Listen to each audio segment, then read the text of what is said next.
Salut gang, vous écoutez le deuxième épisode du balado J'essaye d'arrêter, le seul podcast dont l'objectif c'est d'arrêter de faire des podcasts en assouvissant ma curiosité insatiable personnellement avec vous à l'auditoire ici. Si vous êtes présent et présente, c'est peut-être parce que vous aussi, vous souffrez de cette maladie incurable ou difficile à gérer qu'on appelle ici à la bonne franquette le trouble obsessif de la curiosité compulsive ou le TOC au carré. Qui sait, les symptômes peuvent varier en passant, hein, ça peut varier de personne en personne. Ça peut être une voix dans la tête qui vous pose des questions sans arrêt qui remonte toujours jusqu'au Big Bang, à la création de l'univers, ou comme dans mon cas, se réveiller en plein milieu de la nuit, les deux mains sur le clavier d'ordinateur, en train d'envoyer des demandes de podcast à plein de gens partout dans la francophonie, comme ça a été le cas il y a environ une dizaine de jours avec mon invité d'aujourd'hui, alors que je m'étais juré en fin 2024 d'arrêter de faire des podcasts encore.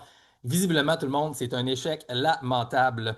Je suis en rechute, je dois le dire, j'ai de la misère à gérer mes symptômes, ça va pas bien, mais si vous voulez m'aider à guérir de cette maladie, vous pouvez m'aider, donnez-moi peut-être de l'attention, quelque chose, un like, un partage, des commentaires, et ça va peut-être réussir un peu à calmer mes symptômes de maladie, et on va s'en sortir ensemble vers une prochaine étape. Qui sait, c'est un travail d'équipe, hein, faut pas se le cacher, c'est un travail d'équipe, plus que vous m'en donnez, plus que je les risque d'arrêter rapidement de faire des podcasts.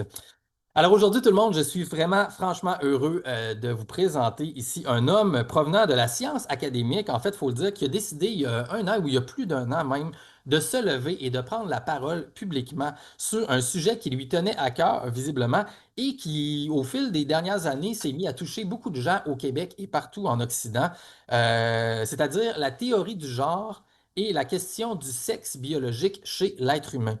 Depuis, je ne sais pas, environ une dizaine d'années, quelque chose comme ça, on a assisté socialement au Québec et un peu partout à la montée d'un discours qui a été quand même assez poussé dans les médias, traité comme une patate chaude des fois un peu par les institutions gouvernementales et d'une façon assez présente aussi tranquillement dans notre système d'éducation, voulant que la science, entre guillemets, aurait eu tout faux finalement dans les dernières décennies, derniers siècles même, sur la question du sexe. On a pensé que le sexe était simple en soi, que c'était mâle-femelle, femme-homme chez les adultes êtres humains, mais non, semblerait que peut-être on avait tout faux finalement et que le sexe est beaucoup plus complexe que ça. En fait, ce serait un continuum en soi, si j'ai bien compris la nouvelle théorie, et que la binarité sexuelle, donc l'idée qu'il y a juste deux sexes, serait finalement discriminatoire ou plus du tout à jour scientifiquement. Est-ce que c'est bien le cas? Je ne sais pas, mais suite à cette confusion générale qui a grandi dernièrement, M. François Chapelot, notre invité d'aujourd'hui, professeur émérite à l'Université d'Ottawa, ici au Québec, au Canada, pardon, a mis sur pied une série de capsules vidéo qui s'intitule Le sexe est binaire sur 5 vidéos, incluant quelques textes que vous pouvez retrouver en ligne sur le www.lesexestbinaire.com, tout en un mot, très simple.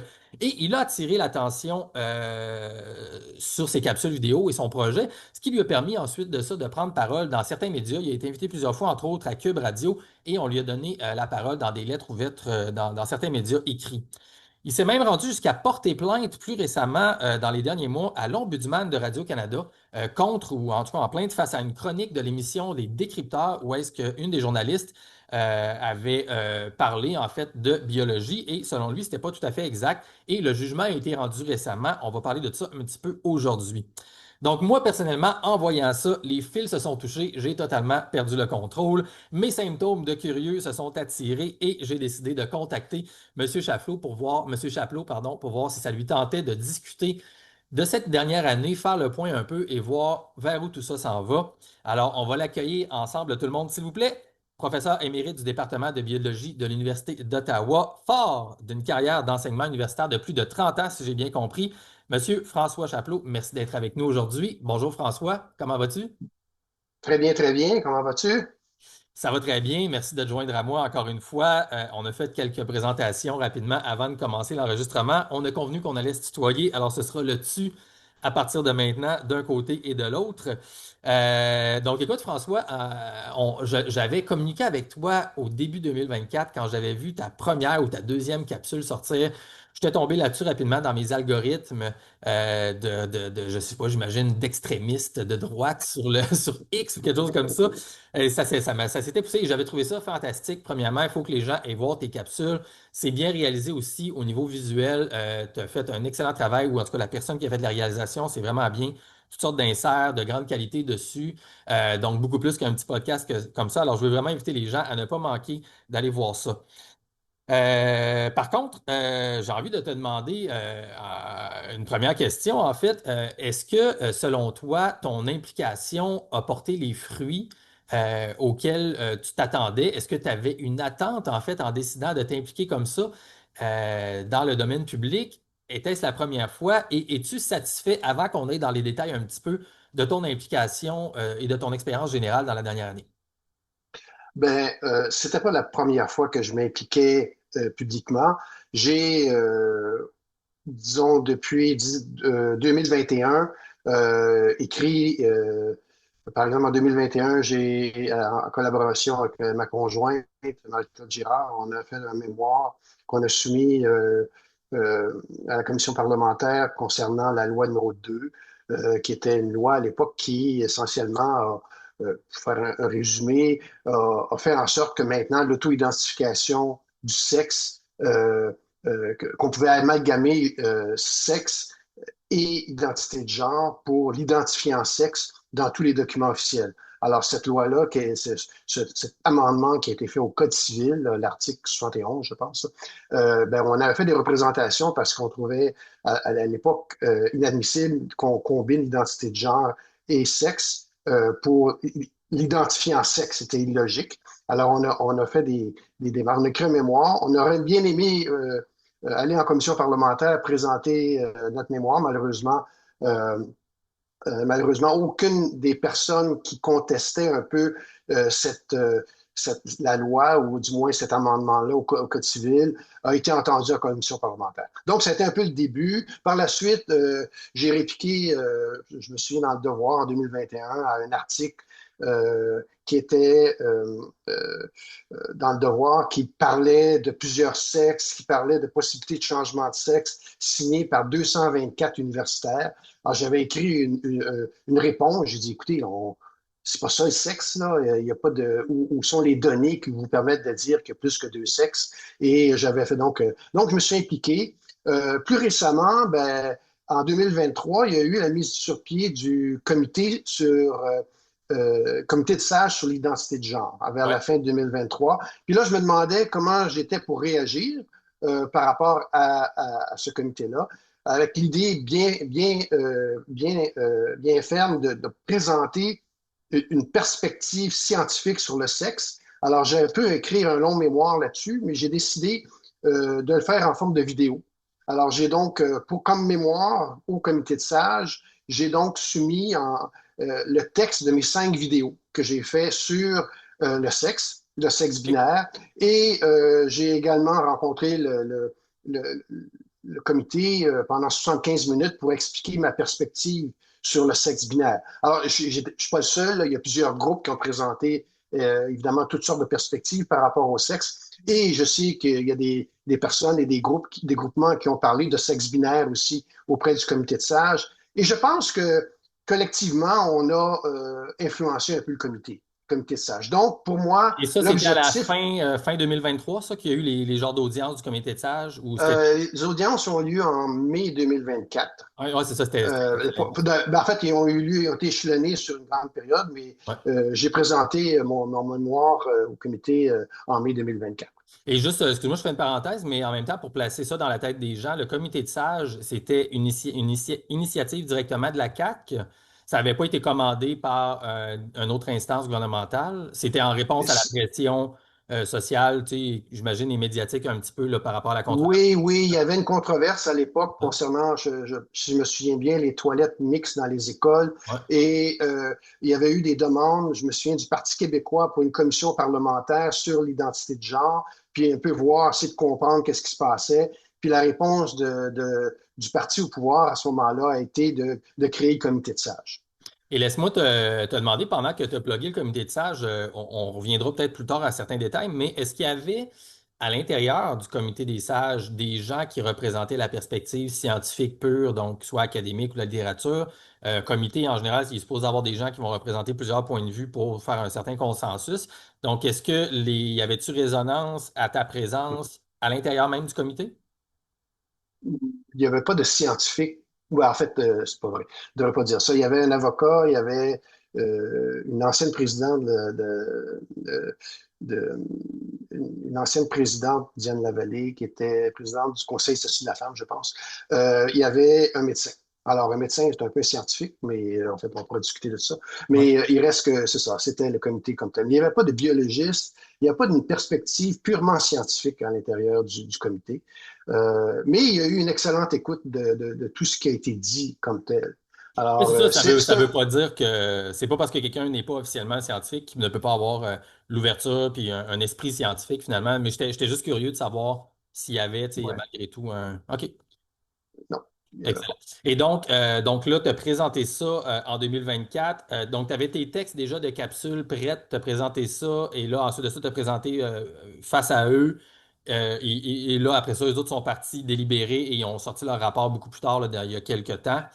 C'est ça. Alors, Et donc, ça a été, entre-temps, toi, tu as fait tes capsules vidéo que tu as présentées en ligne avec la réalisation, tout ça. Et ça l'a mené à quelques autres présences voilà, médiatiques, là, finalement. c'est ça. Alors, mes 5 capsules, donc j'avais décidé le format dès le départ, donc c'est important que je le finisse. Je n'avais pas fait la 5e lorsque j'ai eu ma présentation devant le comité de sages, mais j'ai acheminé le texte et la vidéo au comité rapidement.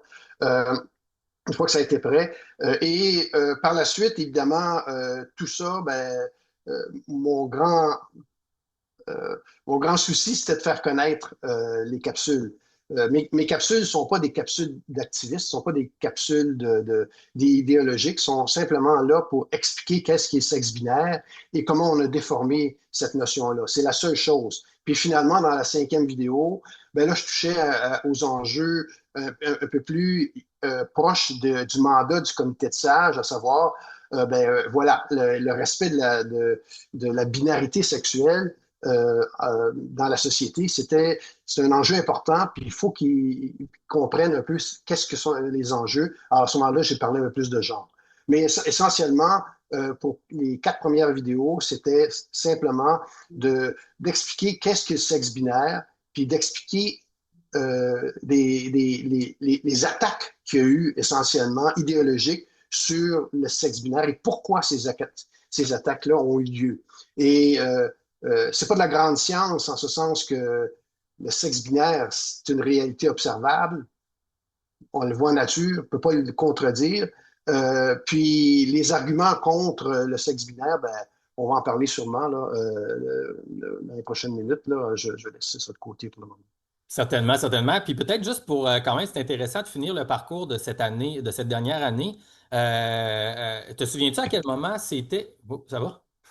Te souviens-tu à quel moment c'était quand tu as pris connaissance du reportage des décrypteurs? En fait, je pense qu'à ce moment-là, tu avais déjà probablement eu une entrevue ou deux, probablement au moins à Cube par rapport à ton implication. Et qu'est-ce qui t'avait poussé à réagir au reportage des décrypteurs et c'était quoi à ce moment-là ton état d'esprit pour aller même jusqu'à décider d'écrire à l'Ombudsman puis de faire un rapport officiel? Ben, premièrement, j'avais pas vu l'émission. C'est quelqu'un qui m'a acheminé OK. la vidéo, qui m'a acheminé également le texte, que je remercie énormément. Et j'ai pris connaissance de ceci. Puis après, c'est un segment de l'émission Les Défricheurs qui dure 5 minutes, sur lequel on faisait une critique du sexe biologique tel que mentionné dans un des décrets présidentiels aux États-Unis, qui essentiellement disait que il y avait que 2 sexes. Alors donc, et qui expliquait brièvement qu'est-ce que c'était. Alors donc, mais lorsque j'ai écouté la journaliste scientifique critiquer le décret, j'ai revu mes 5 vidéos dans ces critiques. Il y avait des éléments qui étaient à peu près dans chacune des vidéos. Et essentiellement, je me dis, ben là, je peux pas laisser passer ça. Là. Alors donc, je me suis donc assis et j'ai commencé à décortiquer qu'est-ce qu'elle avait dit. Et essentiellement, euh, on essayait de déconstruire une réalité observable. C'était inacceptable. J'ai donc entrepris le processus de plainte auprès de l'Ombudsman. Ce processus-là était il fallait écrire une lettre de plainte que l'ombudsman l'envoyait à la direction de l'information de Radio-Canada qui répondait à la plainte, alors en consultant la journaliste. Alors donc, j'ai eu une réponse. La réponse de la journaliste était totalement insatisfaisante, essentiellement, sauf pour un point où elle admettait une erreur. Pour le reste, elle disait que c'est tout à fait compatible avec ce qu'on trouve dans la littérature scientifique. Alors, la direction d'information a simplement dit qu'il n'y avait pas d'enjeu vraiment à traiter. J'étais insatisfait et c'est là que j'ai envoyé un dossier un peu plus étoffé en mettant en évidence les phrases qui avaient été dites, que j'ai soumis un dossier puis mes critiques de ces phrases-là directement à l'ombudsman. Alors donc, ce que j'ai fait, et j'ai reçu la réponse il y a quelques semaines, en fait, pas très longtemps, là, une Il y a deux réponse semaines, très... en fait, là, ouais, c'est ça. Ouais, c'est ça, une réponse après Et c'est trois ça qui mois m'a, c'est d'attente. ça qui m'a provoqué, là, personnellement. C'est quand j'ai vu ça, en fait, j'ai dit, Ouais, ah, ouais, il faut que je reparle à M. Japlot, Colin. C'est fou parce que la réponse, finalement, je te laisse donner le punch, mais ben, la réponse, c'est que il n'y a pas eu d'analyse de ce que la journaliste a dit. Il y a simplement une espèce ce qu'elle a dit était raisonnable. Alors donc, le sexe est un spectre. Et le fait que je expliquais que le sexe ne peut pas être un spectre, que c'est une réalité observable, ça n'avait pas d'importance. Toutes les remarques que j'ai faites par rapport à l'entretien ont simplement été mis de côté. Les arguments n'ont pas été repris. La journaliste a maintenu son point et bref, elle a eu l'appui de l'ombudsman et donc de la direction de l'information. Donc, il n'y aura rien qui sera fait pour ce qui est de ce segment-là. Alors, donc, mais pour vous dire que j'ai été surpris de la réponse, pas vraiment. Euh, Parce que ça confirmait ma perspective par rapport à Radio-Canada, qui est totalement complaisant par rapport à, à tout ce qui est anti-binaire. Alors donc, normalement au niveau du sexe, mais aussi autre chose, et de sorte que c'était un peu en ligne avec leur philosophie, celle que j'ai notée depuis qu'on voit dans leur reportage associé avec le sexe ou avec le genre. Alors donc, il n'y a pas de perspective. Alors, j'ai été déçu parce que j'avais comme une impression qu'une émission qui veut faire la part de la vérité puis des faussetés, ben, je me serais attendu à ce qu'il y ait au moins une reconnaissance qu'il y avait, que le sexe binaire était une hypothèse valable euh, et que ça fait comme 300 ans qu'elle est là et que euh, mais on n'a pas daigné aller de ce côté-là. Probablement parce qu'on trouvait que c'était contre la philosophie un peu pro-inclusion à tout prix qu'on retrouve souvent maintenant dans certains des médias. Alors donc, où essentiellement, on a un petit peu perdu nos repères scientifiques en faveur d'une reconnaissance absolue de tout ce qui est inclusion. Alors donc, alors que mon l'enjeu avec le sexe a absolument rien à voir avec les problématiques d'inclusion.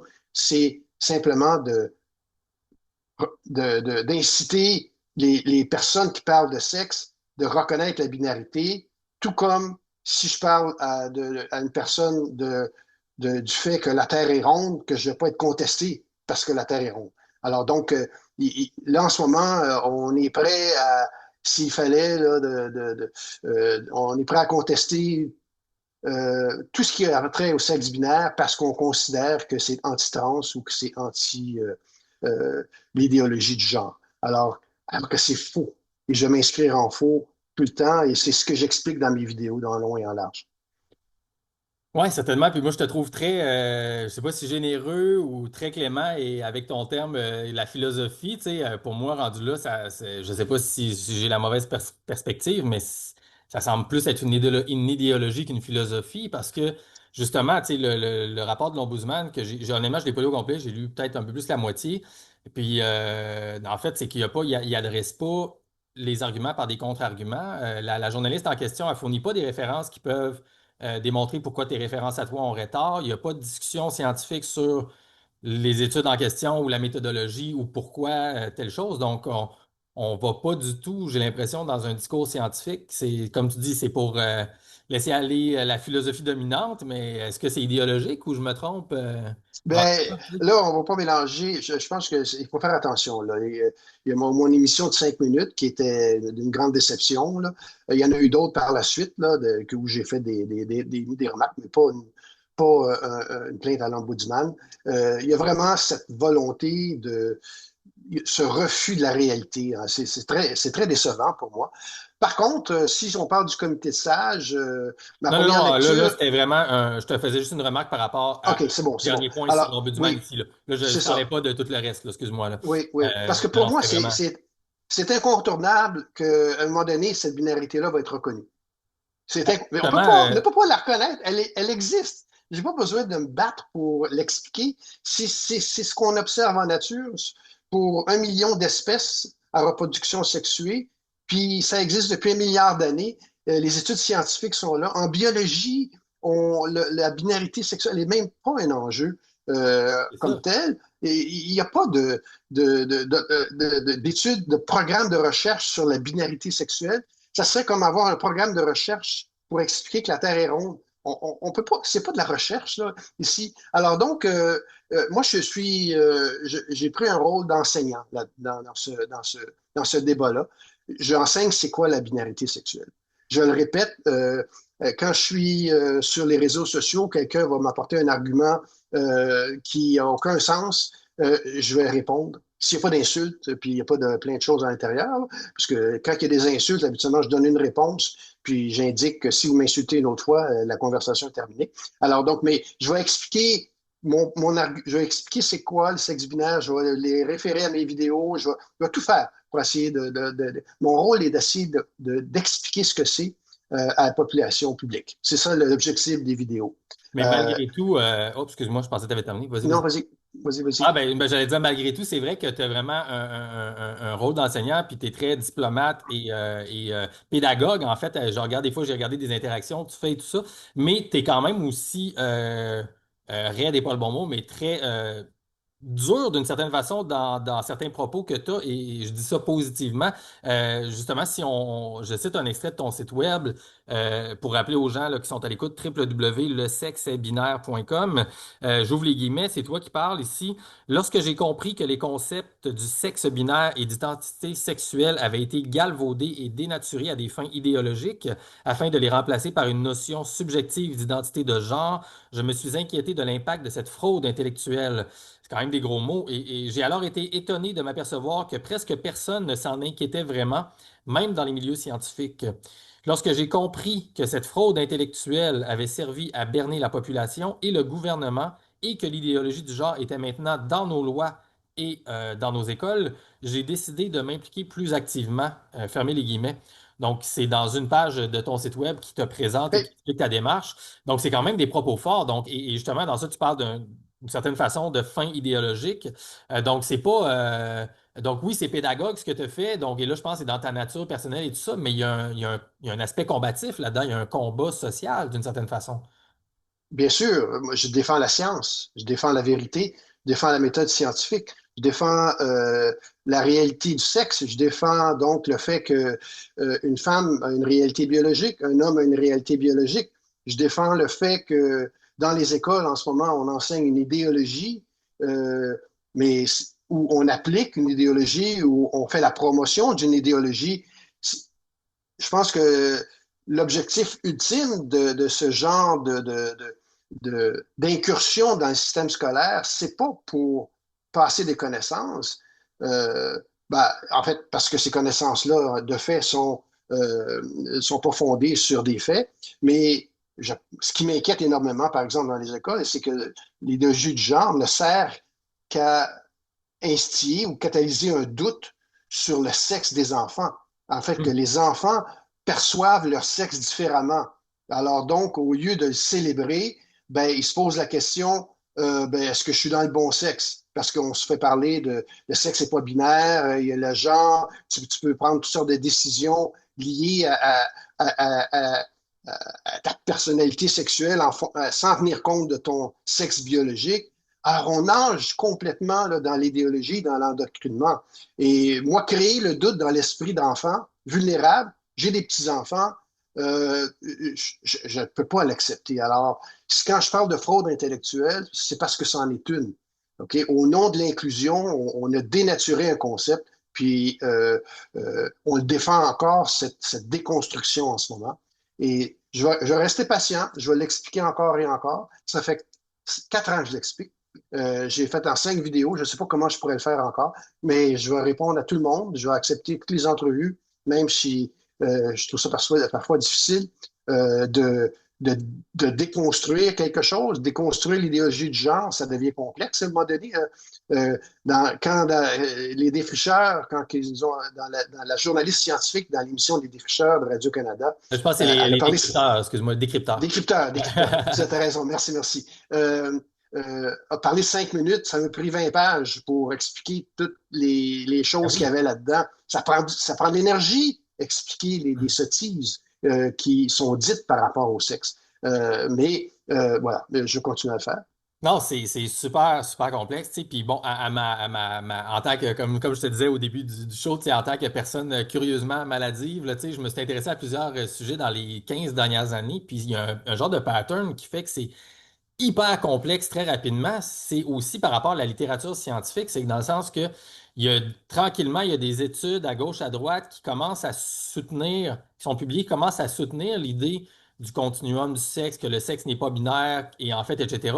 Et là, il y a des études après ça qui viennent associer les gens qui veulent défendre le consensus binaire versus les gens qui veulent accepter le progrès et de nouvelles réalités. Et là, les gens qui veulent défendre le consensus sont associés dans des études à des mouvements conservateurs de droite et là, fermés d'esprit. Et là, je dis les médias, mais oui, en partie, et juste l'opinion publique se mêle de ça.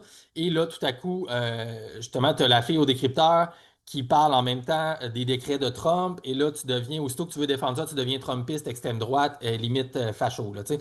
Et là, tout ça devient extrêmement difficile à démêler parce que c'est les gens qui défendent cette idéologie, finalement, en tout cas cette philosophie-là, se retrouvent avec un paquet de littérature, finalement, et d'auteurs, après ça, les auteurs citent cette littérature-là scientifique, et donc ils peuvent, selon eux, c'est scientifique. Alors là, il y a un gros problème de déterminer quelles sont les bonnes études versus les mauvaises études. Et là, qui veut bien faire la lumière là-dessus, ça devient très complexe, tu sais. Donc, Totalement d'accord. Tu as une très bonne perspective de la problématique. Malheureusement, même dans certaines revues scientifiques de vulgarisation, je pense à Scientific American, ont publié des articles terribles anti-binaires. Moi, j'appelle c'est anti-binaire, donc essentiellement contre la réalité du sexe binaire.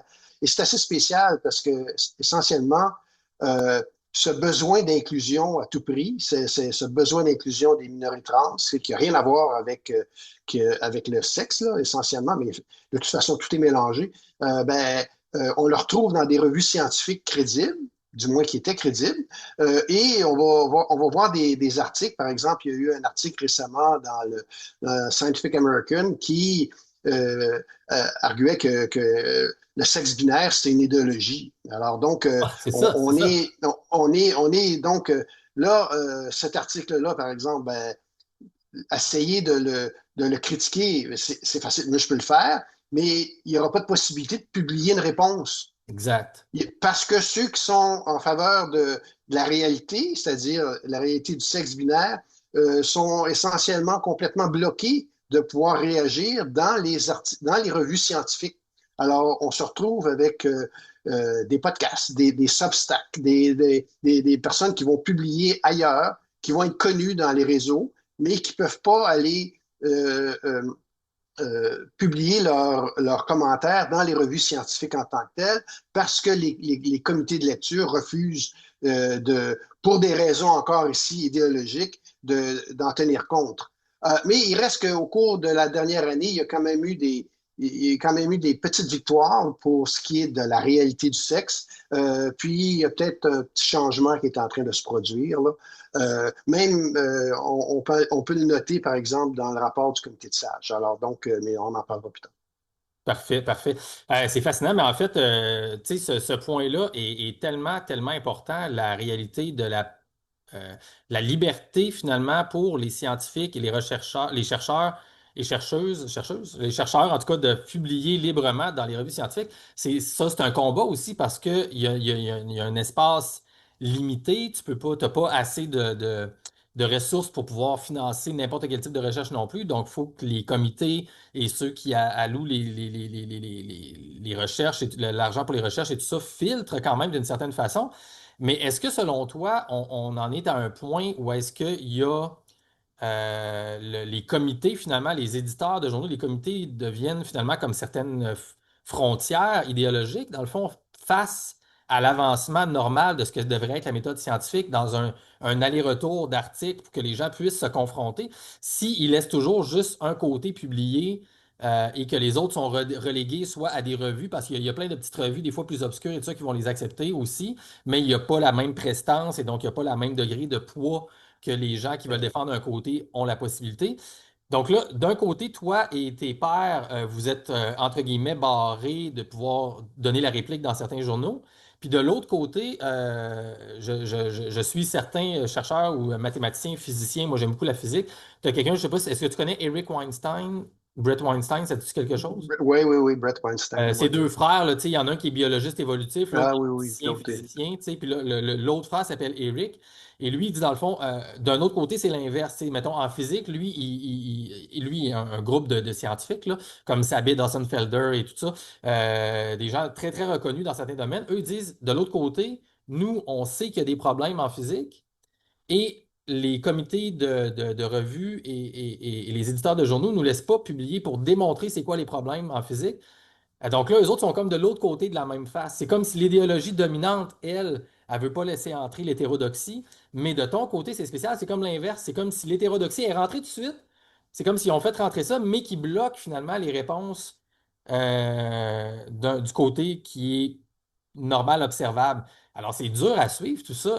Quel est l'état général, selon toi, du système de revue scientifique par les pairs? Ça va-tu bien? Bonne question. Je dirais que pour ce qui est des enjeux liés au sexe là, comme tel, où je me suis intéressé un peu plus les dernières années, euh, clairement, j'ai hâte de voir un article dans une revue scientifique reconnue qui va parler de sexe binaire. Essentiellement, si on parle de sexe binaire, on est jugé transphobe, alors qu'il n'y a aucun lien. Mais on est jugé transphobe, il y a un refus de débattre. C'est le problème. Les décrypteurs, c'est un refus de débattre. C'est aussi simple que ça. Puis dans beaucoup de cas, c'est aussitôt qu'une personne qui est anti-binaire s'exprime, le débat devient impossible parce que si on pousse ce sexe binaire, ben là, on devient transphobe ou on devient un idéologue binaire. Et enfin, il y a plein de choses. Le nombre d'insultes est assez extraordinaire. Mais il reste que faut le faire. Moi, un de mes rêves, là, c'est de voir, par exemple, un département de biologie d'une université qui émettrait un communiqué de presse disant que nous sommes en faveur de la réalité et nous considérons que le sexe est binaire. Ça serait déjà là, on commence à jaser. Peut-être que avoir une action commune éviterait que les individus soient visés par Ouais. un groupe. Ah oui. Alors donc, on serait déjà, mais euh, ça serait difficile au Canada de le faire parce que tout le système d'octroi de fonds de recherche, ça vient du fédéral et ils sont complètement immergés dans l'idéologie, eux autres. Alors donc, il y aurait un danger de perdre des fonds de recherche liés s'ils s'exprimaient comme ça. Alors donc, mais c'est un peu ce genre de choses-là. En ce moment, quand on parle de binarité sexuelle, c'est pas évident. Alors, je sais, pour en avoir parlé à des collègues, j'ai de la sympathie de mes collègues, mais quand je leur dis tu devrais t'exprimer publiquement, ben là, ben, attends une minute. Là, et ils ont peur. C'est là Parce que je que m'en allais, en fait, parce que tu n'as pas eu de support vraiment, là, du support du domaine académique, là, vraiment purement, là, scientifique académique. ben, il y a que certaines personnes du côté académique qui sont impliquées pas des biologistes là, comme moi, là, je dirais, là, peut-être, mais il y en a quelques-unes, mais pas beaucoup. C'est très peu. Il y en a quelques-unes qui ont adopté l'idéologie. Et ça, c'est encore plus grave. Pour moi, c'est comme renier sa profession. Alors donc, ça m'inquiète beaucoup là, parce que Ça vient sur il y le en a, tard aussi, là, souvent. Là, tu sais. ben Là, toi, tu oui, es là, tu as défriché tout à coups de hachette là, dans la forêt, tout ça. Puis là, un an et demi plus tard, là, ouais, c'est binaire peut-être, là, tu sais, sur le fly. ouais, c'est ça. Ou ils vont me dire que c'est pas binaire, ou ils vont dire que j'ai tort. Ouais, Et les ouais. autres sont complètement pris par l'idéologie, alors il n'y a pas grand-chose à faire avec ces gens-là. C'est vrai. C'est pas une situation facile pour la science en ce moment, dans ce domaine-là. Je peux vous dire, ça, c'est clair. Et c'est ça qui est fou parce que comment je dirais ça? Parce que d'un autre côté, quand ça descend, tu sais, parce que là, bon, t'as les discussions intellectuelles, académiques, médiatiques qui se mettent de ça un petit peu, journalistiques. Puis là, tu as la société civile qui est ça, qui est là. Puis là, c'est tout le monde, monsieur, madame, tout le monde, qui se retrouve à débattre un peu puis à être pris là-dedans émotivement parce que ça va chercher des valeurs profondes chez les gens, là, tout ça, là, tu sais. Et ça devient super complexe de ne pas avoir les repères forts, les piliers forts de la science qui s'expriment, comme tu viens de dire, tu sais, que ce soit des départements ou même. Moi, j'avais été surpris quand j'avais parlé avec Paul Héroux, qui, je ne sais pas si tu connais, qui est un scientifique de l'Université McGill dans le domaine de la physique sur les ondes électromagnétiques versus la OK. biologie, tu sais. Puis lui, moi, j'étais certain, il y a encore, je pense, 2019, tu sais, qu'au gouvernement, qu'il y avait même des équipes de scientifiques engagées dans les gouvernements, tu sais, pour tout ce qui est santé publique, tu sais, pour valider les choses, pour valider les recherches, pour chercher tout ça. Mais dans le fond, il n'y en a pas. Il me disait, M. Héroux m'avait dit, je pense que tu surestimes énormément la place que la science occupe dans les institutions gouvernementales. Il dit, il n'y en a pratiquement pas. Il dit, c'est zéro. Fait que ça laisse libre cours finalement aux philosophies, aux idéologies comme ça. Et on est finalement dirigé non pas par ce qui serait scientifiquement rigoureux, mais par les modes qui passent ou le progressisme, entre guillemets, j'imagine, là, tu sais. Donc, c'est Ouais. vraiment pas évident. Pour mettre peut-être un point sur la question des journaux scientifiques, je ne sais pas si tu avais déjà lu cette citation, mais The New England Journal of Medicine, dans le domaine médical aussi, c'est un problème. Je ne sais pas si tu connaissais Marcia Angel, qui a été éditrice du NEJM pendant 20 années et plus. Elle avait dit en 2009, donc ça fait déjà 15 ans et plus, c'est une traduction francophone de son truc, elle avait dit, il n'est simplement plus maintenant possible de croire la majorité des recherches cliniques publiées ou de pouvoir se fier au jugement des médecins en toute confiance ou des protocoles médicaux faisant office d'autorité. Je ne prends aucun plaisir à tirer cette conclusion, à laquelle je suis parvenu tranquillement et à contre-cœur au fil de mes 2 décennies en tant qu'éditrice du The New England Journal of Medicine. Et donc, c'est comme si même elle, en tant qu'éditrice, elle avait vu la qualité de la recherche admise, j'imagine, être mal filtré ou investi par certaines philosophies ou idéologies au travers des comités, j'imagine, d'éditeurs ou de revues par les pairs ou d'allocations de fonds de recherche.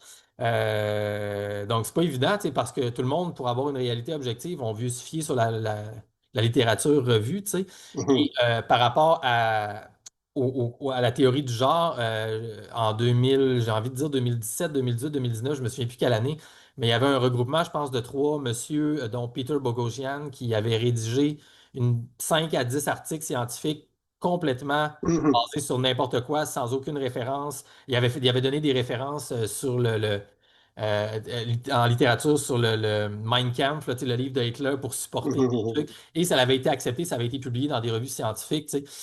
Donc là, tu te demandes ben, sur quoi on se base, François, pour savoir c'est quoi la réalité en 2020-2025. Tu sais, c'est dur à savoir. C'est devenu compliqué. La science, la méthode est relativement facile, mais encore faut-il la respecter et s'assurer que, comment je pourrais dire, que les idées ont pas la priorité sur les faits. Et malheureusement, en ce moment, il y a dans certains domaines, les idées ont la priorité sur les faits et ça crée des travaux qui ne sont pas nécessairement scientifiques. En effet, j'ai hâte de voir ça va être quoi le développement de tout ça, parce que si on n'a plus la littérature scientifique et tout ça, ça va devenir des fois un petit peu de plus en plus complexe de voir comment s'aligner tout le monde ensemble, tu sais, à l'international, parce que veux pas, il y a une coordination internationale sur qu'est-ce qui est supposé être des faits avérés ou en tout cas, à tout le moins, pas déprouvés scientifiquement. Donc, à suivre. Écoute, je vais revenir après ça vers le rapport du gris aussi dont je veux parler. Mais juste avant, faisons un petit moment plus éducatif justement sur cette fraude intellectuelle, en fait, là, par rapport au sexe et au genre. Donc, est-ce qu'on peut prendre juste une couple de minutes pour définir finalement, donc, parce qu'on ne l'a pas fait encore. Donc, selon toi, le sexe, qu'est-ce que c'est? Si quelqu'un va sur www, je devrais dire ouvrir son dictionnaire, mais en tout cas, peu importe, aller sur le petit Robert ou quelque chose comme ça, tu as une définition du sexe. Est-ce que c'est la même définition que celle que toi, tu fais, dont tu fais la promotion du niveau scientifique? Donc, qu'est-ce que c'est Ah, le sexe et comment est-ce qu'on pense au genre ensuite différemment du sexe? OK. Le sexe en tant que tel, une, c'est intimement associé, évidemment, une partie intégrale de la reproduction sexuée. La reproduction, c'est important. Donc, et il existe au-delà d'1 million d'espèces à reproduction sexuée. Et toutes ces espèces-là ont la même propriété qui est que la reproduction se fait par la fusion de deux gamètes de taille distincte.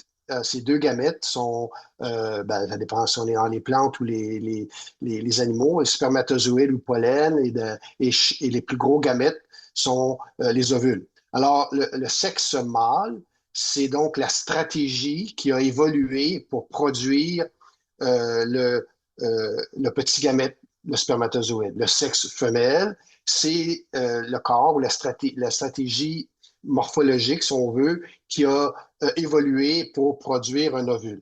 Alors, ça, c'est standard.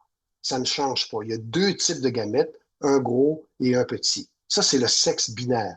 Le sexe binaire, ça s'applique à l'humain, tout comme ça s'applique aux chats et aux chiens, tout comme ça s'applique à l'érable ou que ça s'applique aux poissons, aux insectes. Alors, c'est le même pour ceux qui pratiquent, ceux qui ont la reproduction sexuée, la définition du sexe est liée à la capacité de produire un ou l'autre des types de gamètes. Parfois, c'est sur le même corps, ça va être des hermaphrodites, mais il n'y a jamais de troisième gamète. Il n'y en a pas en nature, ça n'existe pas. Le sexe est donc binaire.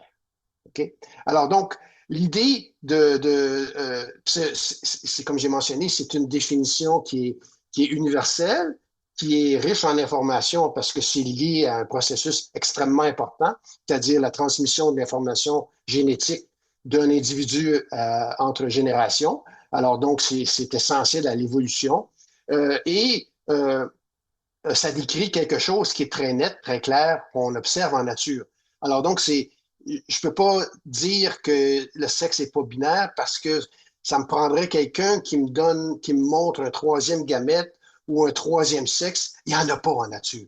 Alors, l'humain, Exact. tout à coup, oui, l'humain, tout à coup, quand on dit qu'il y a des sexes intermédiaires, ben là, on fait référence à d'autres choses. Alors, ça, c'est la définition de base. Ben, Elle c'est est ça, parce que simple, elle est claire. je t'entends parler de gamètes et tout ça, mais ce qu'on entend, c'est pas ça. Quand les gens vont parler de définition de sexe, puis qu'ils s'ostinent, ben ils s'ostinent, excusez-moi pour le Québec, Euh, mais le monde qui s'ostine pour dire non, non, il y a plein de variations et tout ça, ils vont parler des chromosomes. Là, ils vont dire non, c'est XX, c'est XYX, c'est XXY, puis là, après ça, tu as XY, puis là, tu vois, il y a un spectrum, il y a un spectre. Mais là, pourquoi on n'a pas parlé de ouais. chromosomes dans ta définition? Parce que les chromosomes, c'est un cours de biologie là, en première année, là, les chromosomes Je ne vais envoyer définissent pas le sexe. mes frais à l'Université d'Ottawa direct. Là. Non, non, Pour mon crédit. les chromosomes, ce sont des déterminants du sexe. C'est-à-dire que chez l'humain et chez tous les mammifères, c'est un système de chromosomes sexuels, X, X, XY, et ces chromosomes sexuels-là s'assemblent. Chaque gamète de mâle et femelle ont une copie de tout le matériel chromosomique. Ce matériel-là s'assemble dans la première cellule de l'être vivant, et ça va être XX qui va être une femelle, XY qui va être un mâle. Alors, c'est un déterminant du sexe. Pourquoi ça ne définit pas le sexe? C'est parce que ça peut être variable. Il y a des gens qui sont XXXY, il y a des gens qui sont, en fait, il y a plusieurs variabilités, mais aussi parce que c'est pas universel. Si vous allez chez les oiseaux, si tu vas voir les oiseaux, c'est pas un système XXXY, c'est ZWZZ. tout simplement parce que dans le cas des oiseaux, c'est le mâle qui a les deux mêmes gamètes, puis les femelles ont des gamètes distincts, alors que les contraires se même faire. Si tu vois chez les crocodiles et les tortues, ils n'ont pas de chromosomes sexuels. Le Mhm. sexe est déterminé par la température des œufs à l'intérieur de la ponte. Alors, si les œufs à l'externe vont avoir une température un peu plus faible, ça va produire, je pense, des mâles. Et au centre, la température est un peu plus élevée, ça va produire des femelles. Oh, wow. Donc, les chromosomes ne définissent pas le sexe. Le sexe est défini par les gamètes, les chromosomes, puis tout ce qui suit par la suite. Là. Vous avez le zygote avec XY, par la suite, il va y avoir le développement de toute la panoplie d'organes associés avec un mâle, toute la panoplie d'organes associés à la femelle. Tous ces panoplies d'organes-là sont le résultat de sont sous l'influence de XXXY chez l'humain, mais sur d'autres influences ailleurs, mais ça ne définit pas le sexe. Le sexe se définit par le type de gamète et le fait que ces gamètes-là sont asymétriques. Alors, Donc, en fait, qu'est-ce il y a comme des niveaux finalement dans la définition de sexe un petit peu. Les chromosomes peuvent, à un certain niveau, c'est comme dans le fond, si A, alors B, mais si B, pas nécessairement A.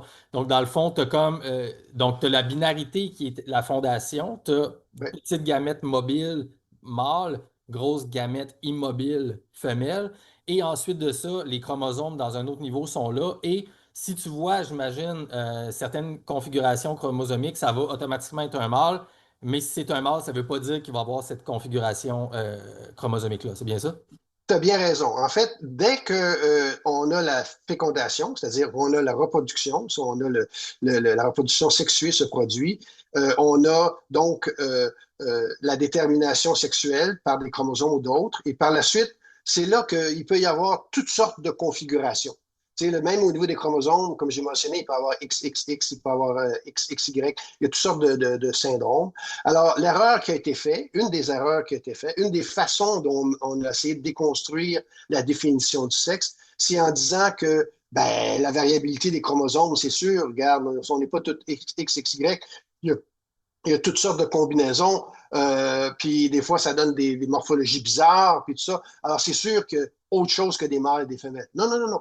On s'entend que si la définition du sexe est liée aux gamètes, il y a seulement deux gamètes, un mâle, une femelle. Alors, donc, ça, c'est clair. Mais l'amalgame, tout ce qui se produit par la suite, c'est ce que les antibinaires ont utilisé pour déconstruire la vision binaire du sexe. C'est Ils ça. ont utilisé la variabilité au niveau des chromosomes. Après ça, ils vont dire que, ah oui, au niveau hormonal, il y a de la variabilité, là, puis tu ne peux pas dire que c'est pas binaire, là, tu ne peux pas utiliser ça. La physiologie, c'est différent. L'anatomie, c'est différent, là, parce qu'il y a des gens il y a des hommes qui ont des gros pénis, des petits pénis, ceux qui n'ont pas de testicules. Là, c'est sûr que, là, mais cette variabilité est dans la nature.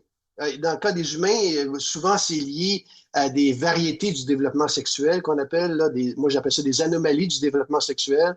Mais en aucun temps, ces traits-là variables, parce que la biologie, c'est variable, Ouais. sauf pour la binarité sexuelle. Mais tout le reste, là, c'est variable. Je veux dire, on n'a pas personne qui a le même visage, pas personne, on a beaucoup de variabilité au niveau génétique, mais la base pour toutes les espèces, c'est pour ce qui est du sexe, c'est qu'il est binaire.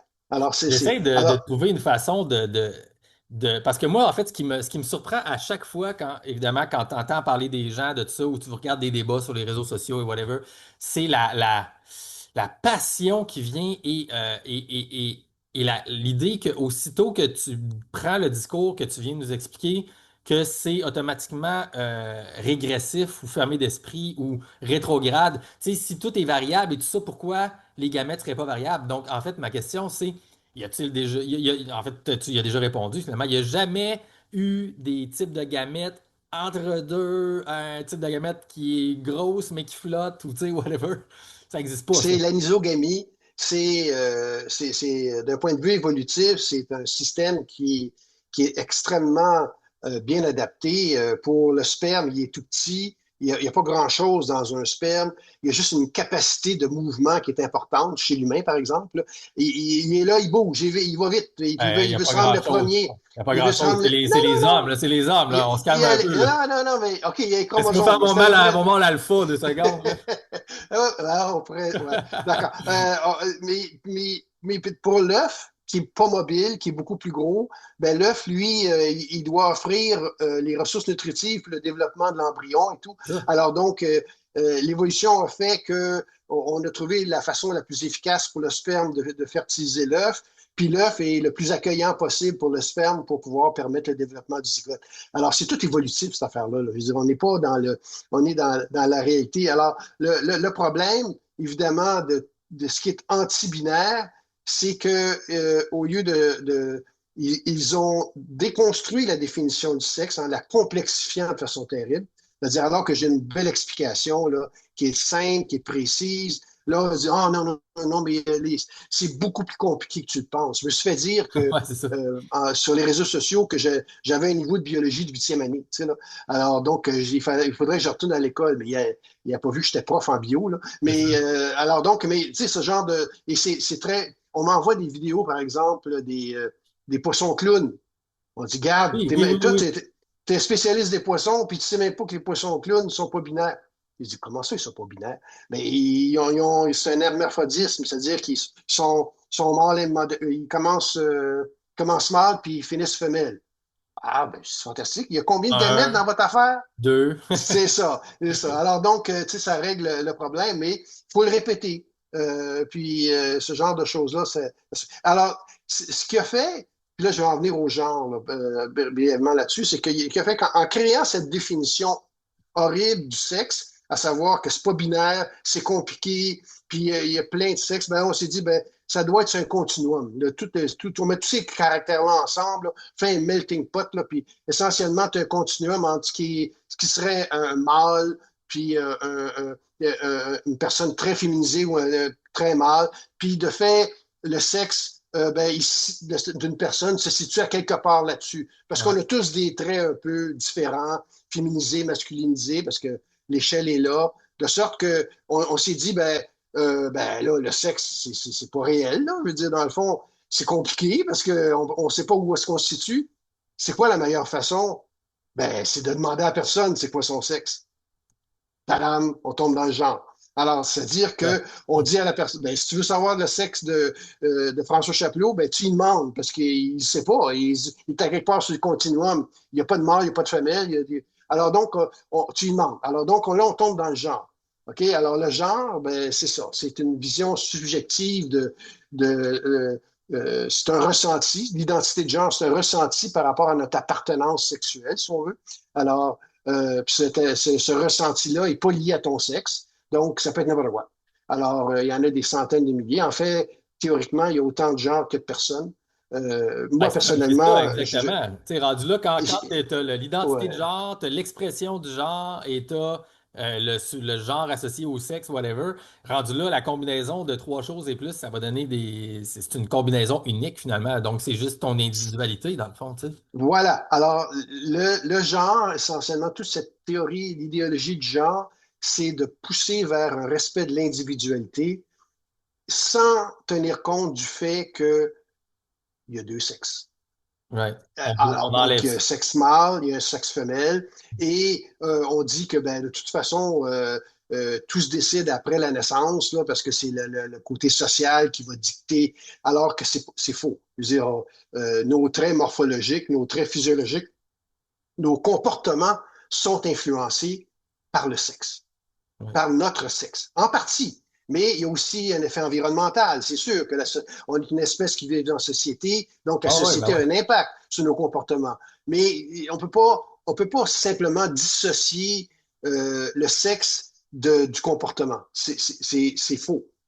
Juste au niveau de, je sais pas moi, je regardais hier les notions d'héritabilité, qui est un peu la base génétique de nos comportements. Puis la science dit que les recherches ont dit que entre 30 et 60 de nos comportements ont un fondement génétique. Le reste est sous l'influence de l'environnement. Bon, peu importe le nom, mais il reste que c'est un mariage des deux.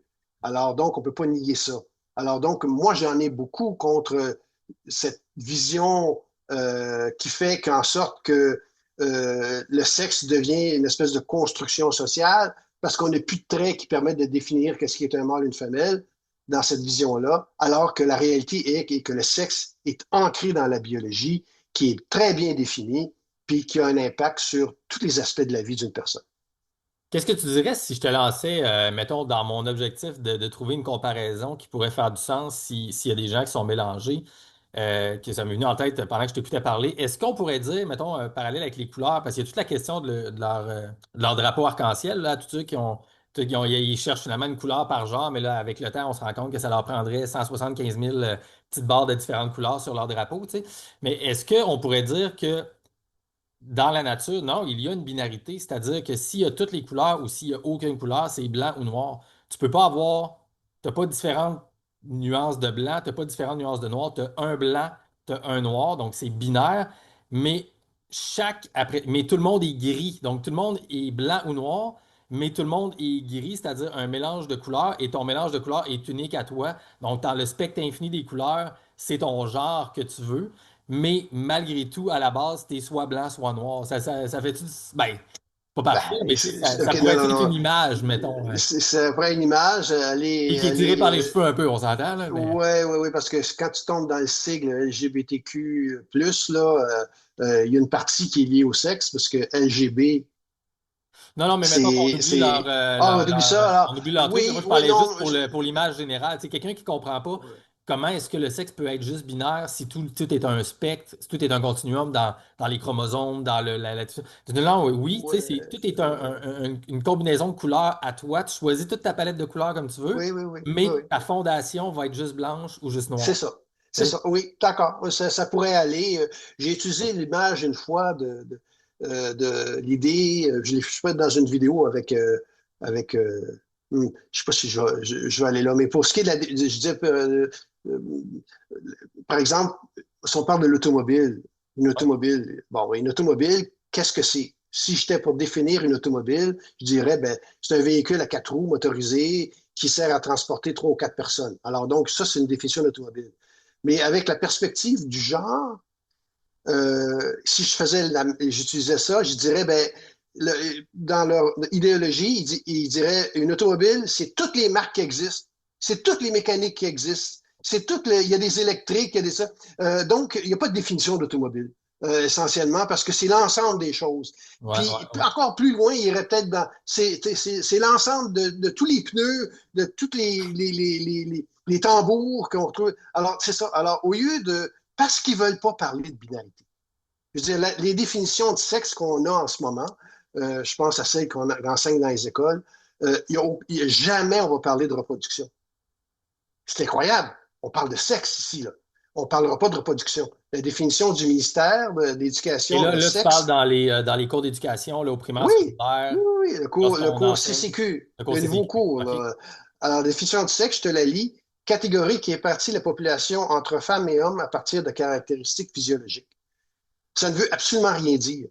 C'est-à-dire, on Excuse-moi, évite de. est-ce que tu peux la relire encore une fois, juste pour être sûr? Oui, catégorie qui répartit la population entre femmes et hommes à partir de caractéristiques physiologiques. Donc, Mais ils disent pas c'est quoi la définition non, de la femme ou de l'homme. Ça arrête là. pas du tout. C'est des caractéristiques physiologiques. Alors, ça peut être n'importe quoi. Là, Wow. on est dans une définition totalement idéologique. Et ça, c'est dans le Le- le- cours de CCQ. Là, le cours de CCQ, il commence en quelle année du primaire maintenant? il a commencé déjà. Là. Il a commencé cette.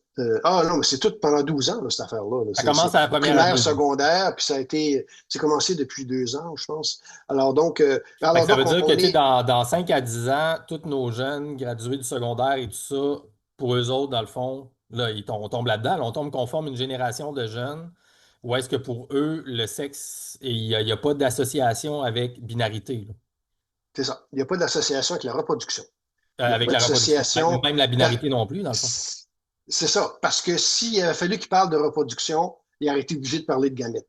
Alors, Ouais. le mot gamète n'existe pas dans le langage, dans le langage du ministère.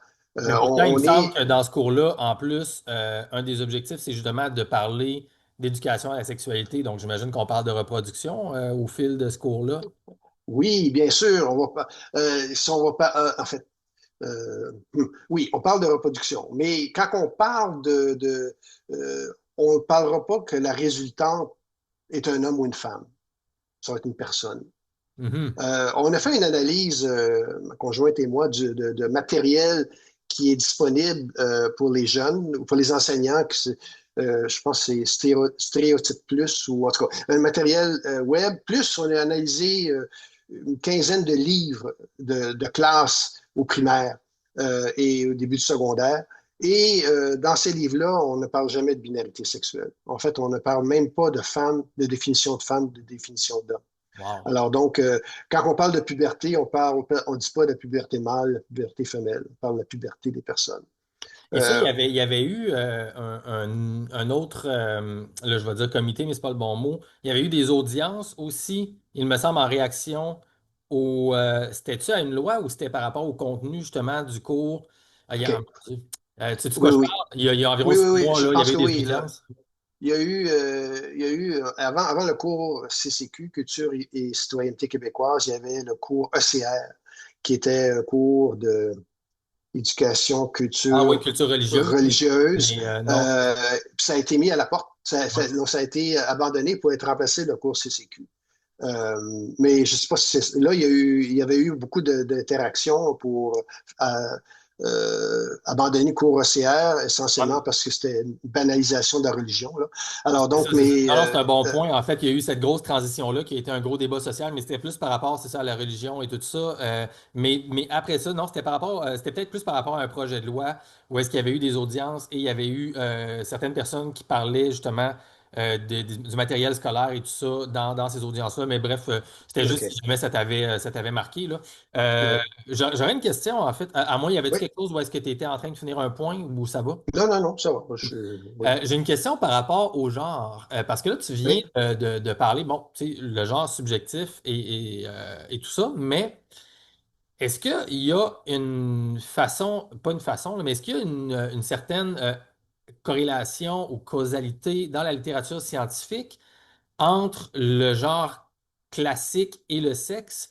Dans le sens que, exemple, y a-t-il des études qui existent où est-ce que si tu questionnes 100 000 personnes sur, tu regardes d'un côté quel est leur sexe biologique et de l'autre côté quel est le genre auquel ils s'identifient et que tu fais, OK, il y a 80, plus que 95% ou ton P95 qui démontre que la grosse majorité des gens s'identifient comme femmes alors qu'ils sont femelles. Et donc, est-ce qu'on a à ce moment-là une association scientifique entre le genre standard mâle-homme femelle-femme, ou est-ce qu'on n'a pas cette donnée-là, ou c'est pas quelque chose que tu as vu? Parce qu'en fait, je me demandais, tu sais, est-ce qu'il y a quand même scientifiquement une notion objective du genre qui est qu'en général, socialement, un mâle est un homme et une femelle est une femme, mais que ceux qui se disent identifiés différemment sont dans ce qu'on pourrait appeler la marge d'erreur, ou, tu sais, tu comprends ce que je veux dire? Ouais, ouais. Mais il y a une définition d'identité de genre qui est plus ou moins opérationnelle, dans le sens que en fait, je peux te lire comment c'est écrit pour le cours encore d'éducation à la sexualité au primaire. Ouais. Qu'est-ce qui est l'identité de sexe et de genre? Alors, c'est la conscience ou la conviction d'appartenir ou non à l'une ou l'autre des catégories de sexe ou de genre. OK, Ouais, ça, c'est ouais, l'identité de genre. Le ouais. genre en tant que tel, c'est tout le contexte social dans lequel on évolue. Tu sais, mais encore là, je ne vais pas rentrer trop dans le genre parce qu'il n'y a pas deux définitions de genre qui sont pareilles. C'est un concept extrêmement flou, Ouais. extrêmement difficile à définir. Puis celui du ministère est particulièrement intéressant.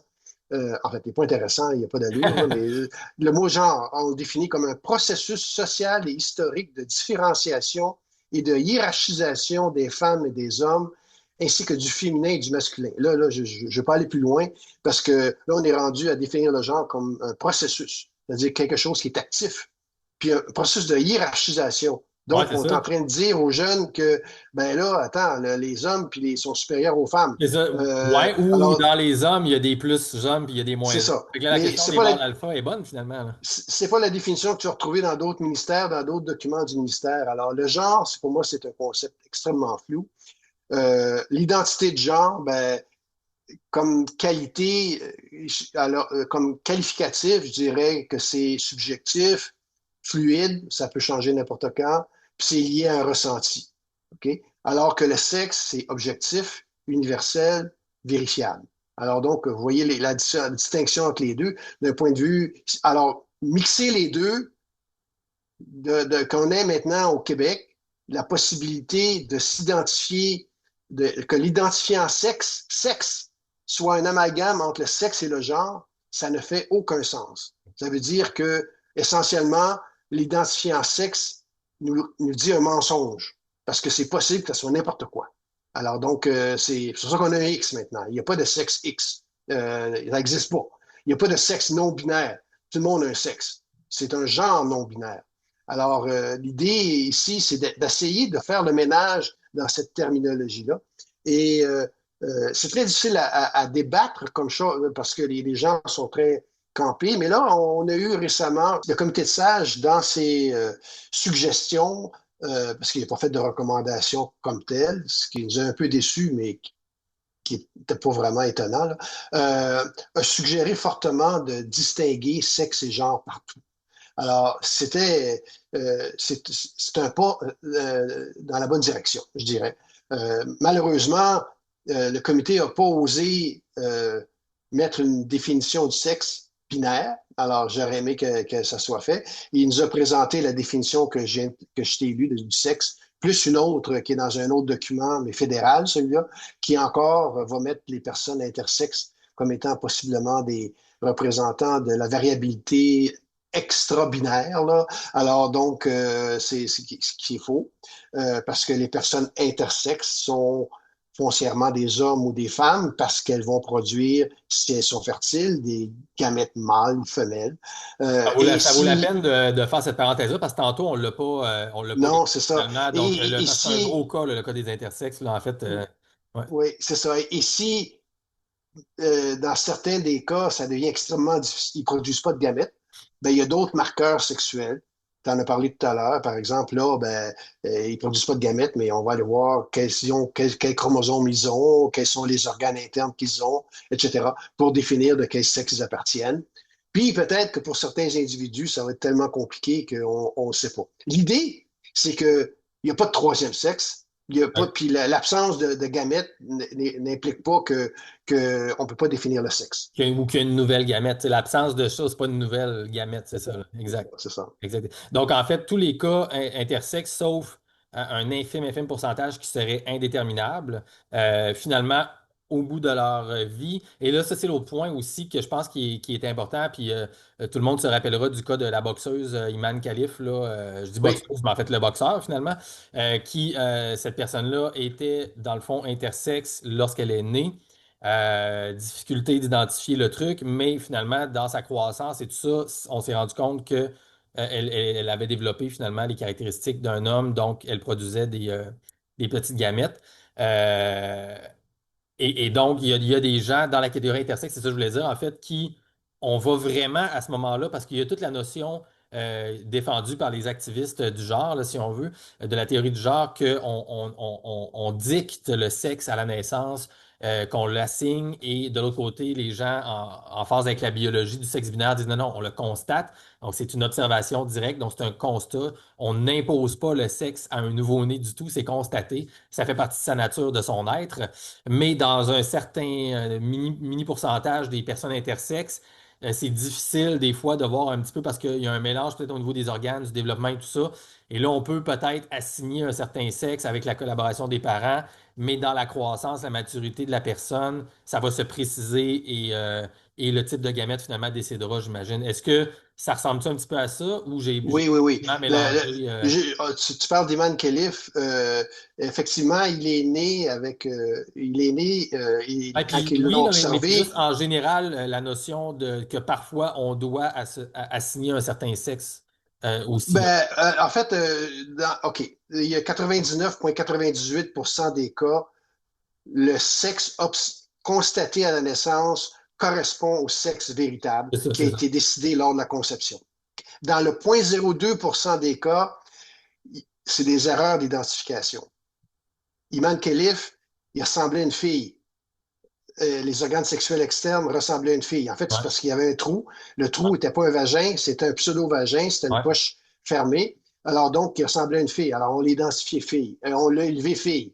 Sauf qu'à sa puberté, il y avait des testicules fonctionnels internes, puis il a pu donc passer à travers une puberté de mâle avec toutes et il a pu acquérir tous les attributs physiques d'un mâle. Donc, pour ça que essentiellement, c'est un homme avec l'apparence externe. On ne sait pas qu'est-ce qu'il avait de l'air après la puberté, là, mais et du moins à la naissance, il y avait une apparence externe qui ressemblait à une femme. Ouais, Donc, c'est ça, c'est une erreur d'identification à la naissance. Ça peut se produire. ouais, ouais. Et il y a d'autres possibilités, mais c'est surtout des erreurs. Et ces erreurs-là sont rectifiées. Et Iman Khelif, biologiquement, c'est un homme. Alors, Ouais. maintenant qu'on le sait, là, puis qu'un homme qu'une personne qui a passé à travers une puberté d'homme, ben, il ne devrait pas être dans une catégorie, il ne devrait pas se battre contre des femmes. Alors, c'est Ouais, simple que c'est ça, ça. Ça, là. c'est toute l'autre, là, la Ouais. conséquence sociale par rapport au sport. Puis là, on peut inclure dans ça, là, on n'ira pas là, à cause du temps, là, mais il y a toute la question de la spécificité des femmes qui a été acquise au fil de batailles, finalement, sociales en Occident, partout, d'avoir des endroits réservés aux femmes, d'avoir des sports pour les femmes, d'avoir des vestiaires pour les femmes, prisons pour les femmes. Et là, lorsqu'on tombe dans la nuance que c'est le genre qui décide tout, ben là, tu as des hommes biologiques qui se retrouvent dans des endroits pour les femmes. Et là, les femmes perdent toute leur spécificité femme, de se pouvoir avoir le droit de se regrouper entre elles et de ne pas être dérangées par des hommes. Peu importe à quel point il a l'air féminin et tout ça, c'est un homme. Et c'est ça. Et les femmes ne veulent pas on- ça. Tu sais. En ce moment, on tient compte seulement du malaise possible de la personne trans, mais on ne tient pas compte du malaise possible d'une femme qui C'est voit ça. un homme arriver dans la salle de bain. Oui, Ou, certain. du, ou, C'est, du- ou de, c'est, ou de l'agression potentielle qui peuvent en découler, tout ça. c'est Alors ça. En qu'il y fait, a quelques années, il me semble que MeToo, c'est comme écoutons-les, croyons-les tous, mais finalement, c'est quasiment écoutons plus les personnes trans parce que c'est dans l'intersectionnalité, donc ils sont plus opprimés. Fait que là, il faut écouter plus ceux-là en premier, puis les femmes normales, hétéros, on leur donne juste un peu moins d'écoute. Tu sais. ouais, exact. Fait que Ouais, là, il faut c'est une savoir bonne qui écouter, il y a définition. une hiérarchie Mais d'écoute, là, tu sais. je veux quand même spécifier une chose. Ouais. Premièrement, dans toutes mes publications que j'ai faites sur ce sujet-là, j'ai toujours dit que j'avais un énorme respect, beaucoup d'empathie pour les personnes trans qui vivent une détresse par rapport à leur sexe. Ouais. C'est très important et je pense que ces personnes-là euh, ont droit au respect, puis ont droit d'avoir une vie la plus normale possible, qui est en fonction de leur identité. J'ai aucun problème avec ça. Et 100%. d'ailleurs, nos chartes les protègent contre la discrimination. Là où il y a un problème, c'est lorsque on leur donne des droits qui vont faire en sorte que les droits d'autres personnes, notamment les femmes, et les droits, par exemple, des homosexuels qui revendiquent une, une orientation sexuelle liée non pas au genre, mais au sexe, euh, et que on veuille s'immiscer dans les écoles pour propager une idéologie qui fait en sorte que nos écoles ne sont plus des lieux d'éducation, des lieux d'endoctrinement, là, je vais me battre. Mais pour le reste, c'était pas nécessaire de changer le code civil puis d'amalgamer genre et sexe pour l'identifier en sexe pour que notre société fonctionne très bien en tout respect des personnes trans. C'était pas nécessaire. C'était de la mauvaise gouvernance quand on a pris ces décisions-là et il faut les corriger. Et, Deuxièmement, ouais. la chose que j'ai ajoutée aussi qui est importante pour moi, c'est que tous les enjeux qu'on entend, toutes les controverses qu'on entend, je prends l'image que j'ai lue dans un article scientifique, dans un article américain, là, je pense que c'est Zach Elliott. C'est comme, tu connais une hydre mythologique grecque, là, c'est l'espèce de Hydra, ouais. serpent aux têtes multiples, là. Alors, ben, c'est ça. Alors, on a une idéologie qui fait que lorsque on coupe une tête, par exemple, on a réglé le problème des prisons là, pour récemment, mais le problème, on ne l'a pas réglé de la bonne façon. On va se fier à la présence ou pas d'un pénis. Alors que ça n'a aucun rapport avec l'identifiant sexe. C'est le sexe, c'est pas ça. Alors donc, on va prendre une solution. On a suggéré une solution qui va créer d'autres problèmes. Alors, la tête de l'île va repousser. Ouais, Alors, ouais, ouais. tous les problèmes là, qu'on veut essayer, les sports, ben là, le comité a dit on va laisser les fédérations décider. Alors donc, puis ça va être compliqué, là. Alors que la tête de l'île, en bas, là, c'est le fait qu'on nie la réalité binaire du sexe. Si on Par les admet gamètes. cette. Par les Oui, gamètes. si on admet que le sexe est binaire, tout va se régler. Et on peut très bien accommoder les personnes trans à l'intérieur de cette réalité-là. Il n'y a aucun enjeu possible. Alors, on n'est plus dans une question d'inclusion, là. On est dans un discours politique qui, Ouais. qui vise principalement à faire disparaître tout ce qui est binaire en société. Alors, le mâle-femelle, euh, euh, femme-homme, hétérosexuel, homosexuel. On veut faire disparaître le sexe. On veut donner la primauté à l'identité individuelle. Alors que c'est pas, selon moi et selon beaucoup de personnes, c'est pas la meilleure recette pour le mieux vivre, Ouais. le bien vivre en société. Très intéressant tout ça, euh, Colin, ah, mon Dieu, j'avais un point, en tout cas, je l'ai oublié, ça va m'en revenir. Euh, Parce que là, bon, il y a ça. Parce que là, tu as parlé d'école, je voulais, tu sais, peut-être, est-ce qu'on. Il y a eu le rapport du Gris Montréal, tu sais, sur l'intolérance. C'est une autre affaire, mais c'est un gros dossier. Je pense pas qu'on a le temps, là. Mais as-tu un résumé, peut-être en une minute, de ce rapport-là et de ton opinion de ce qui s'est donné, ou c'est trop gros pour résumer rapidement en 1 à 2 minutes, selon toi? Parce Donc, qu'il y avait un. Ouais. je peux le résumer. Essentiellement, le rapport est fondé sur une espèce de sondage qu'on a fait auprès de 35 000 élèves. Puis, on leur a posé une série de questions. Alors, le rapport, ce questionnaire-là était, de prime abord, un questionnaire pour savoir leur avis sur certains sujets. Puis, l'idée, c'est qu'à la fin de la formation, le même questionnaire était rempli puis ils pouvaient voir s'il avait démystifié certains enjeux. Donc, essentiellement, le questionnaire n'a pas été bâti pour ça. Deuxièmement, le questionnaire a varié pendant la période d'études, donc déjà, il y a un problème parce qu'on a changé et des questions et l'ordre des questions, et on a ajouté des éléments dans le questionnaire. Ça, il n'en parle pas. Ça n'a pas été Troisièmement, contrôlé, ça n'a pas été pas du tout, discuté dans pas la du tout. discussion, c'est ça. Troisièmement, ils n'ont pas fait d'études par année. Ils ont tout amalgamé le secondaire, alors que ils ont eux-mêmes publié une étude disant que plus on avance dans la scolarité, plus on accepte la diversité sexuelle. Alors, de façon intéressante, secondaire 5, dans leur gros échantillonnage de 35 000, comptait pour à peu près 5 d'échantillons. Alors, ils n'ont pas tenu compte de ceci. Alors, si leur échantillon était biaisé vers les premières années, ben, c'était, il aurait fallu au moins qu'ils le mentionnent. Et il est fort possible que ça explique la hausse importante parce qu'on a laissé de côté une partie de la clientèle des écoles qui, de toute façon, s'accommodait très bien de la diversité sexuelle. Et deuxièmement, on ne parle pas d'accommodement de la diversité sexuelle, on parlait d'intolérance ou de mal à l'aise, même pas de malaise, d'être mal à l'aise face à des Là, affirmations tu parles dans le questionnaire aux c'est étudiants. ça, On leur c'est demandait dans la concernant méthodologie. l'homosexualité. Exact. OK? Donc, par rapport à l'homosexualité, est-ce que vous avez Oui, un malaise? Êtes-vous mal à l'aise par rapport à ça? Si c'est quelqu'un ça. vous dit qu'il est homosexuel, un membre de votre famille, un ami, quelque chose comme ça. C'est ça. Rien à voir avec les trans. Alors, dans la Et discussion, rien à voir non plus il n'y avait pas de question par rapport à est-ce que ça vous fâche? Est-ce que vous êtes prêt à prendre des actions physiques, tu sais, tu sais, tu sais, agressivité, des choses comme ça? Il n'y oui, avait pas oui. ça. Non, je donne un exemple. Vous apprenez que votre meilleure amie est lesbienne. Puis là, tu as le choix entre pas à l'aise, plus ou moins à l'aise.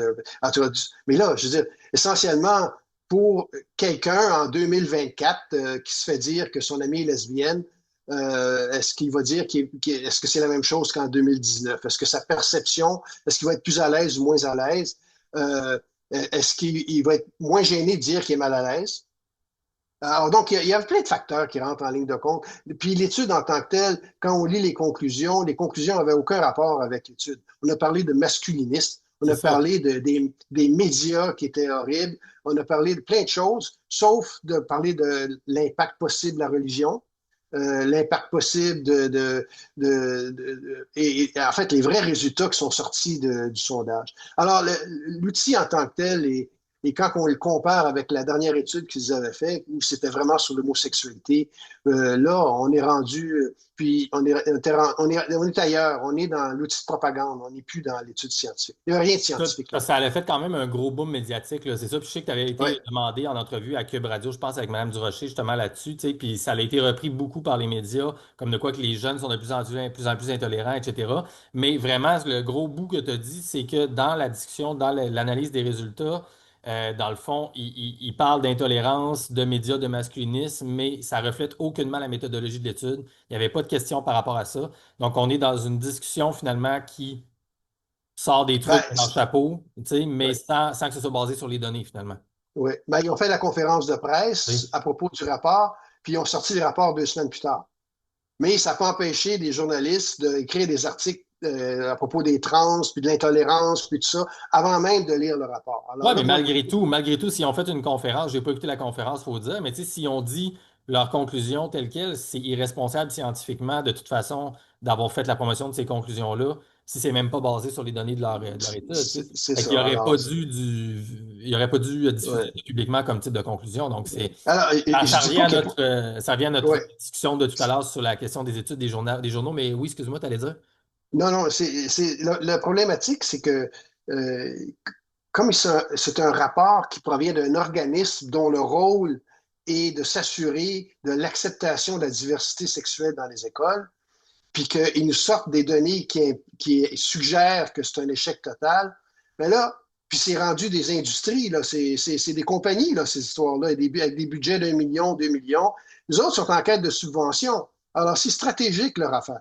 Mais, je veux dire, il faut que le J'allais gouvernement dire, se si ça va réveille. mal, ça va mal, ça va mal, ça prend Ben de oui, l'argent, ça il prend de faut que, l'argent, ça prend de faut que le l'argent. Fait que gouvernement là, on est se, là, ben on va l'accepter, l'argent. ils font peut-être partie du problème et non pas la partie de la solution. Alors, OK, ça, c'est mon jugement, mais la critique en tant que telle est sur mon site web, le site Ouais, de c'est sexe très, et très binaire, valable. si Je vous veux voulez. Là. dire, les conflits d'intérêts, c'est la base aussi en recherche puis en méthodologie scientifique. Tu sais. Faut que Ben tu oui, juges tes conflits d'intérêts et plus tu en as, moins tes trucs sont crédibles. Ça dépend, là, c'est nuancé, évidemment. C'est pas parce que tu as ouais. des conflits d'intérêts que tu Ben, biaises tes c'est recherches, mais tu sais. c'est une opération, une opération de communication publique, là. Parce que j'ai entendu, j'ai lu et entendu ce rapport-là à plein d'émissions de télévision, Ben, c'est lu ça. dans des articles, j'ai entendu tout le monde en parle, que c'était horrible maintenant, alors que dans le fond, le rapport ne dit pas ça, et s'il le dit, il le dit mal. Il le dit pas honnêtement. Alors donc, pour moi, c'est pas une étude valable. T'es-tu encore là avec moi pour une couple Oui, de oui, questions? avec plaisir. Ouais, ok, Oui, écoute, oui. on va essayer, mais fais ça aussi vite que tu veux, là, quand là, je sens que j'étire la sauce un peu, mais comme tu vois, là, j'ai de la misère avec ma maladie. Tu sais, c'est pas de ma faute, je suis victime. Totalement victime. Fait que j'ai pas de contrôle là-dessus. Parce que tu as sorti cette semaine une petite sortie là, en ligne, une petite pin, là, si on veut, à l'auteur, sociologue et spécialiste du genre et des sexualités, M. Michel Doré, au Québec, qui a écrit quelques livres à ce sujet-là. Et il vous a titillé un peu, il t'a titillé un peu dans les derniers jours, je pense. Lui-même, il avait écrit un texte sur sa page Facebook publique, je crois, ou sur son compte X. Fait que je vais citer une partie de sa publication et je te laisse peut-être juste répondre, voir qu'est-ce qui t'avait allumé dans ça. J'ouvre les guillemets. Donc là, encore une fois, tout le monde, c'est Michel Doré, auteur, sociologue, spécialiste du genre de la sexualité. Ouvrez les guillemets, on accuse l'approche dite transaffirmative. Donc ça, c'est une approche liée avec la transition de genre chez les jeunes enfants, dont on a entendu parler quand même beaucoup dans les 2, 3 dernières années au Québec. On accuse l'approche dite transaffirmative de tous les mots, déformant sa nature et son contenu ou mettant en cause la compétence des personnes qui la pratiquent, qui pratiquent la transaffirmativité. Or, l'approche transaffirmative consiste essentiellement à entendre et à comprendre ce que les jeunes ont à dire sans considérer la transidentité comme inacceptable ou pathologique. C'est en cela qu'elle est affirmative. Elle ne cherche jamais à blâmer ou à réprimer, mais à comprendre pour éviter de nuire. Cette approche prône une écoute attentive et bienveillante, sans présumer quoi que ce soit pour la suite, précisons-le, fermez les guillemets. Donc, c'est un texte beaucoup plus long, mais entre autres, Michel Doré, en résumé, plutôt, Michel Doré défendait la démarche transaffirmative qui a été beaucoup malmenée un peu dans les médias dernièrement à cause, entre autres, d'un reportage, je me souviens plus à quelle émission qui avait été sorti, là, je ne sais pas si c'était JE ou un autre, Enquête peut-être, comme de Ouais, quoi qui avait. enquête.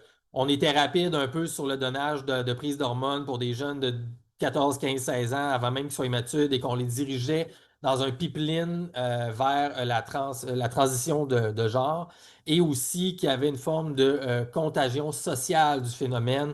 Et donc, plus les jeunes sont acceptés rapidement dans le processus, plus ils en parlent et plus d'autres jeunes qui se questionnent Parce que peut-être ça fait depuis l'année du de première année au primaire qu'ils se font dire questionne-toi dans leur livre d'école.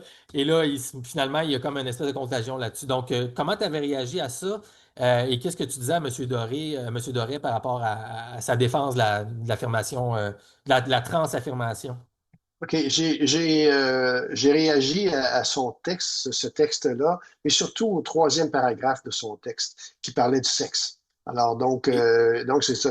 Mais pour ce qui est de la transaffirmation, ben, c'est clair que on est en droit de se poser des questions. Je veux dire, il y a des démarches, il y a des correctifs importants qui ont été faits dans d'autres pays, notamment dans les pays scandinaves, en Angleterre, où on a remis en cause la souveraineté, si on veut, de la d'affirmation de genre, parce que pour de multiples raisons, parce que, ça c'est trop long de rentrer là-dedans, là, mais je dirais en partie parce qu'on ignore vraiment les effets à long terme des bloqueurs de puberté et puis l'administration d'hormones de l'autre sexe.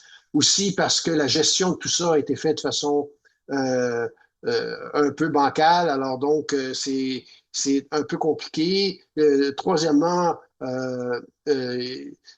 les organismes de validation de cette transaffirmation-là, notamment le WIPAT, dont le World, je me sais plus mais Ouais, oui, ouais, ouais. WPATH, là, WPAT, ouais. oui, oui, on a des doutes tant qu'à son intégrité et à ses qualités scientifiques, là, parce que ils ont supprimé des données qui auraient pu mettre en doute le, euh, le protocole de Hollande, là, qui est un protocole qui était à la base de tout ça. Je ne vais pas rentrer dans le détail. Disons qu'il y a eu beaucoup de magouilles qui s'est fait par rapport à ceci et les enfants s'en trouvent victimes.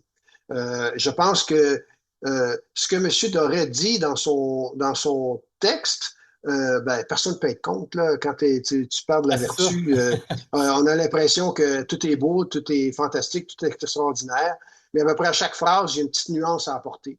Euh, Ouais. il parle que juste 4% des jeunes de 18 à 25 ans qui ont eu des chirurgies. Mais on n'a pas le droit d'avoir de chirurgie en bas de 18 ans. Alors, la seule chirurgie qui est possible, c'est de se faire enlever les seins pour les personnes. Alors, puis 4%, je trouve ça déjà beaucoup, là, parmi les personnes trans là-dessus. Alors, il n'a pas parlé du fait que, une fois que les jeunes commencent sur les bloqueurs de puberté, 90% vont continuer la transition. Il n'a pas parlé du fait que les bloqueurs de puberté, ça a peut-être des effets à long terme qu'on ne connaît pas.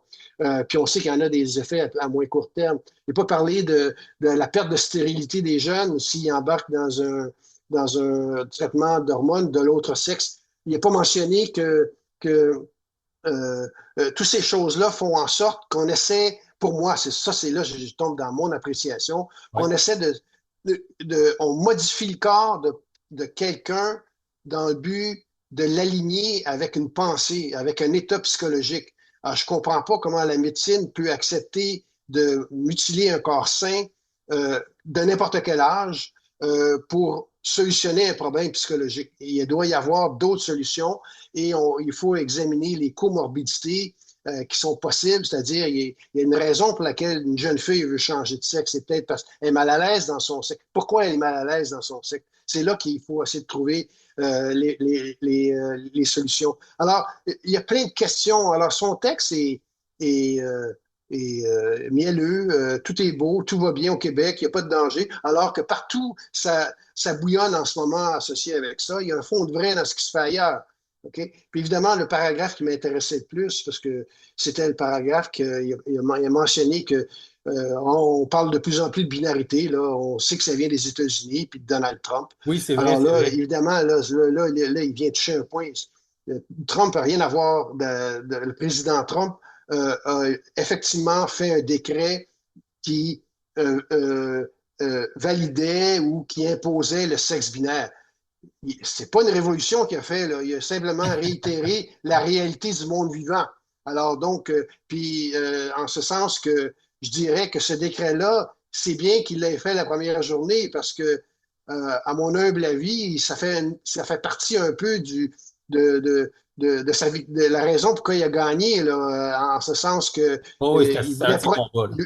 il voulait protéger la famille américaine. Là, Ouais. puis, en fait, il y a le concept de famille. Encore, c'est ça. Alors donc, c'est toutes ces choses-là qui fait que j'ai rien contre M. Doré en tant que tel. Quand j'ai commencé à lire. Non, non, c'est des critiques légitimes, scientifiques par rapport aux faits Oui, et tout ça. moi, ce que je veux, c'est qu'on prenne des décisions qui sont songées, qui sont basées sur des données par rapport à des décisions médicales. Bon, c'est pas mon domaine, alors je laisse aux médecins de définir, mais les médecins sont tellement silencieux sur ce dossier-là au Québec Ouais. qu'on se demande exactement c'est quoi le problème, là. Alors donc, pourquoi est-ce qu'on n'a pas de débat? Puis pourquoi à chaque fois qu'on aborde ce sujet-là, c'est une vague d'accusations de transphobie, de tout ce qu'on peut imaginer. Alors, on refuse le débat, on refuse de remettre en question une pratique qui est, à mon avis, délétère, qui met en danger la santé de nos enfants. Et je vais m'objecter. Alors donc, M. Doré, j'ai lu dans son livre sa définition du sexe et on aurait besoin d'une autre heure pour en discuter parce que ça n'avait pas de bon sens. On va l'inviter, Monsieur Doré. Caroline, là, tu viens de me lâcher. Tu m'as pogné dans mon affaire. On va essayer de l'inviter, voir si ça est en train de jaser. Pourquoi pas? L'invitation est lancée dans l'univers. Et précision, c'est pas parce que tu défends le décret de Donald Trump sur ça que ça veut dire que tout ce que Donald Trump a fait dans les dernières 8 ans, tu les défends mordicus et que tu backes tout ça non Non, plus. non, Et là, c'est là toute l'espèce de mélange. Parce que là, il y a non. des gens qui vont dire non, mais monsieur Chapelot, en fait, Un Trumpiste. ouais, ouais, c'est ça, mais où M. Euh, Doré a raison de dire, dans le fond, que l'affaire de Trump, c'est lié, parce que l'ombudsman de Radio-Canada a défendu les propos de la journaliste de ouais, décrypteur qui, elle, disait que c'était mélangé avec Trump. Fait que là, il y a déjà des oui, références en arrière. Fait que là, tu vois, là, oui. t'accumules Ouais, des références contre toi. dans toutes mes publications là-dessus, j'indique toujours que je suis contre les décrets du président ont fait qu'il y avait de la discrimination contre les personnes trans. Ah, c'est ça, tu Je sais. suis totalement contre. Puis en fait, je suis en faveur d'aucun de ces décrets-là. Sauf celui-là, il a frappé dans le mille. Alors, ça Ouais, arrive, là, c'est une règle de statistiques, ça, qu'il y ait des possibilités que sur 500, qu'il y en ait un de bon, là. Alors donc, ouais, c'est il a ça, frappé dans là. le mille. Mettons que Alors quelqu'un donc, pense que Trump est un totalement nul, zéro, moins que rien. Comme on dit, une horloge qui marche pas va donner la bonne heure 2 fois par jour. Fait que si c'est juste ça, ce sera ça. C'était voilà, un bon alignement d'aiguilles, mettons, pour ceux-là qui n'aiment parfait, pas Trump. Écoute, on parfait. termine rapidement. On fait un changement de gear en 2 minutes. Oui, Je voulais avoir ton opinion sur. Là, c'est quand même beaucoup, ça n'a pas rapport, là. Je vais faire ça OK. vite. On fait ça à la fin de l'émission. C'est un immense sujet, mais je voulais ton opinion de biologiste sur la question de la race et de l'ethnie, parce que c'est beaucoup en lien avec la montée, juste, ben, la remontée, pourrait-on dire, du nationalisme au Québec. Ça fait 1 an et plus qu'on en entend parler avec le Parti québécois, Paul Saint-Pierre Plamondon et tout ça, et il y a tellement de difficultés de communication là-dessus. C'est une autre affaire, mais selon moi, c'est quasiment plus gros que la question du sexe et du genre par rapport aux tensions multiethniques en lien avec la majorité de souche au Québec versus les minorités ethniques, le concept des gens qui sont racisés. Et donc, est-ce que le concept d'ethnie, de race a une valeur scientifique ou pas? Donc, je vais partager mon écran. Je t'avais dit, j'avais un petit clip de notre aspirant premier ministre PSPP. Fait que je vais mettre un petit clip. Ça dure quand même, je pense, 1 minute. Puis après ça, je vais prendre ton opinion et puis on va clore ça là-dessus. Islamiste a un lien avec tout ce qu'on entend sur la loi 21 depuis des années. C'est-à-dire qu'aussitôt que tu nommes la laïcité, puis j'en sais quelque chose, là, aussitôt que tu nommes la laïcité comme principe de vie de société au Québec, tu as des chances de te faire traiter de raciste.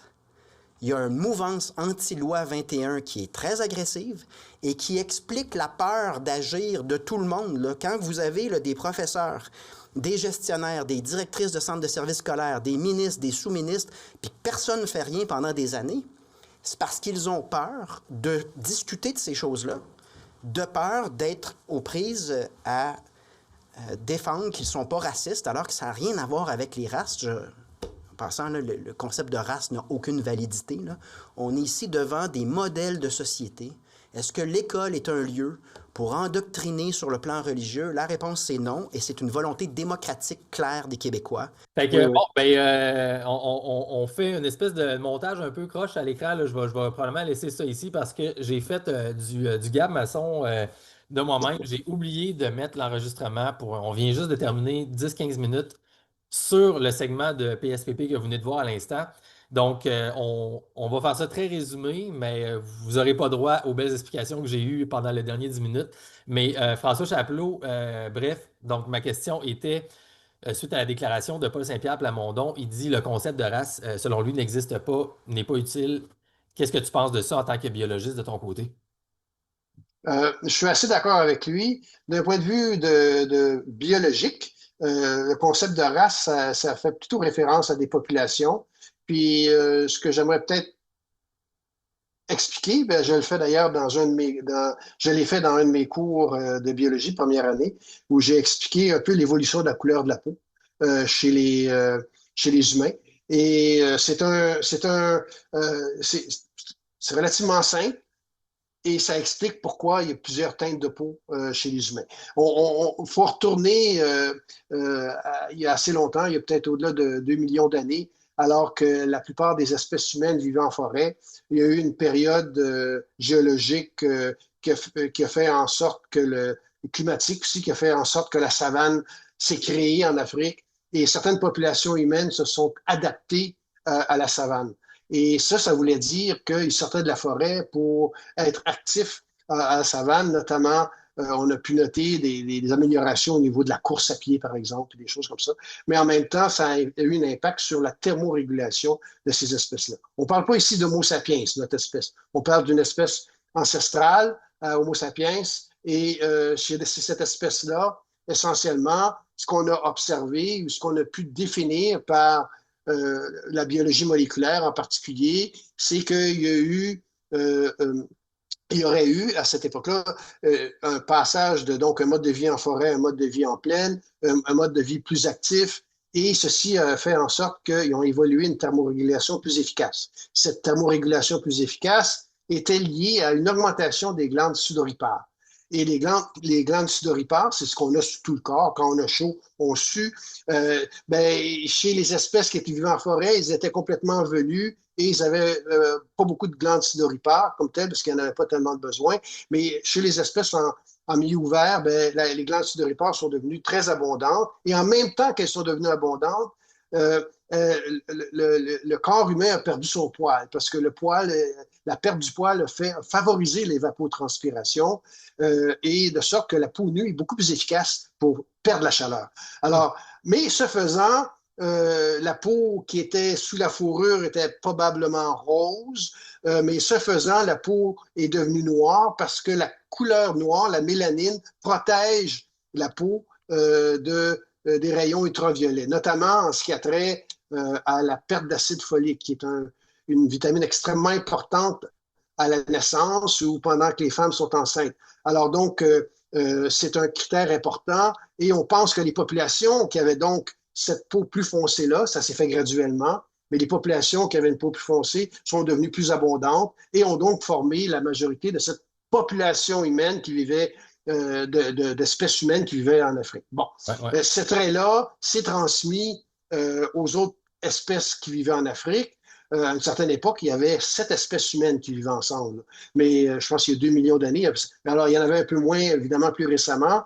Et à notre espèce, qui a évolué il y a à peu près 300 000 ans, grosso modo, notre espèce a vécu longtemps en Afrique et a donc euh, est une espèce qui avait une capacité de locomotion excellente, surtout au niveau de la marche de longue distance. Et essentiellement, on pense qu'il y a eu au moins 3 vagues d'humains qui sont sortis de l'Afrique, de notre espèce, sont sortis de l'Afrique pour coloniser le reste de la planète. Ce faisant, ils sont sortis de l'Afrique, mais ils se sont rendus dans des latitudes qui avaient beaucoup moins de rayons ultraviolets avec leur peau foncée. Et malheureusement, il y a une autre carence s'est manifestée en ce sens que la vitamine D3 est synthétisée par l'effet solaire et elle a un impact extrêmement important sur le développement, par exemple, des enfants en bas âge. Donc, on parle de rachitisme si on manque de vitamine D3,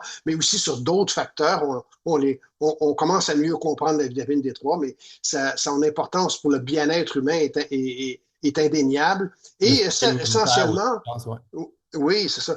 Et essentiellement, ce qui s'est produit, c'est que euh, plus on allait dans des régions qui avaient des rayons ultraviolets plus bas, plus la peau qui était très noire a pâli. Parce qu'il y avait un avantage d'avoir une peau plus pâle pour pouvoir capter plus de rayons solaires pour compenser, pour s'assurer d'avoir un niveau de vitamine D3. Ces populations-là, encore là, puisque cet avantage-là se manifestait surtout dans les populations de jeunes, d'enfants, d'adolescents, donc avant la reproduction, ben, eux, comparés aux individus qui avaient la peau noire, beaucoup noire dans les mêmes latitudes, ont eu un avantage. Et progressivement, la peau s'est pâlie plus on allait vers le nord, qui explique que la peau pâle qu'on va retrouver dans des populations qui sont beaucoup plus au nord. Donc, c'est une adaptation au climat. La couleur de la peau, c'est une adaptation au climat. Évidemment, ça a un fondement héréditaire. Comme tout trait qui évolue, il faut qu'il y ait un fondement héréditaire. Mais essentiellement, on a des hypothèses. Comme je l'ai mentionné, ce sont des hypothèses. On a des données moléculaires qui tendent à confirmer certaines hypothèses, mais on cherche encore au niveau des facteurs d'acide folique et de vitamine D. Mais on a des données aussi actuelles qui nous permettent de penser que c'est le cas là. Alors donc, selon ma perspective de la couleur de la peau, ça n'a rien à voir avec la race, le terme race comme tel qu'on utilise d'un point de vue sociologique, qui fait référence à des facteurs socio-économiques ou autres. Ben, on n'est pas là du tout. Là. On parle de population. Alors, on devrait utiliser le terme des populations à peau foncée ou peu importe. Là. On ne devrait pas utiliser le terme de race. En tout cas, en biologie, on n'utilise pas le terme de race quand on parle de l'évolution humaine. C'est pas nécessaire puisque l'évolution se fait par les populations. Alors, ce qu'on retrouve en ce moment, avant qu'il y ait les grandes migrations hors de l'Afrique, c'est-à-dire que maintenant on trouve des gens de toutes les couleurs, de toutes les teintes un peu partout. Mais avant, bien, évidemment, ces populations-là étaient en contact pendant toute leur vie et pendant plusieurs générations, plusieurs centaines de générations, dans des conditions environnementales qui ont favorisé des traits qui étaient bien adaptés dans l'environnement où ils se sont faits. Et ça, c'est le fait que l'humain soit sorti de l'Afrique et soit dispersé dans des zones à faible rayonnement ultraviolet a fait ceci. Et si on veut, on chevauche la carte du rayonnement ultraviolet en allant de l'équateur jusque vers le nord, sur la planète Terre, là, comme telle, puis on chevauche la couleur des populations humaines, on voit que l'explication est quand même assez puissante. Alors donc, on peut très bien relier les deux. Alors, selon ma perspective biologique, pour moi, puis c'est un concept important que les gens devraient comprendre, là. Ça a un impact sur la santé, là, par exemple. On sait que les personnes à peau foncée qui vivent, par exemple, à Montréal, ben, leur capacité d'absorption de la vitamine D est 4 fois plus faible qu'une personne à peau blanche parce qu'ils sont des populations qui sont adaptées à un climat qui est une couleur de peau qui est adaptée à un climat beaucoup plus au sud, et de sorte que maintenant, ben, ils doivent faire particulièrement attention à la couleur, au taux de vitamine D. Et puis, on sait que le taux de vitamine D3, là, il y a un lien clair avec la santé humaine. Alors, Ouais, c'est ça, puis c'est ma c'est ça perspective que sur la race. ça, je mentionnais tantôt, là, une brève parenthèse COVID, là, tu sais, c'est ça, il y avait c'est intéressant quand même comme point, tu sais, il y avait beaucoup de gens qui se posaient des questions s'il y avait de la discrimination médicale, en fait, par rapport aux populations minoritaires en Amérique du Nord ou en Europe du Nord, parce qu'il y avait dans certaines populations, mettons, somaliennes ou nigériennes, je ne sais, plus de taux de personnes malades identifiées COVID que des populations plus blanches. Mais en même temps, ces personnes-là avaient toutes des taux de vitamine D vraiment plus déficients à cause, en partie, ben, potentiellement à cause de la latitude versus leur mélanine corporelle qui fait qu'ils ne peuvent pas synthétiser de la même façon que les autres. Et donc, ça, c'est quand même intéressant comme discussion, vraiment.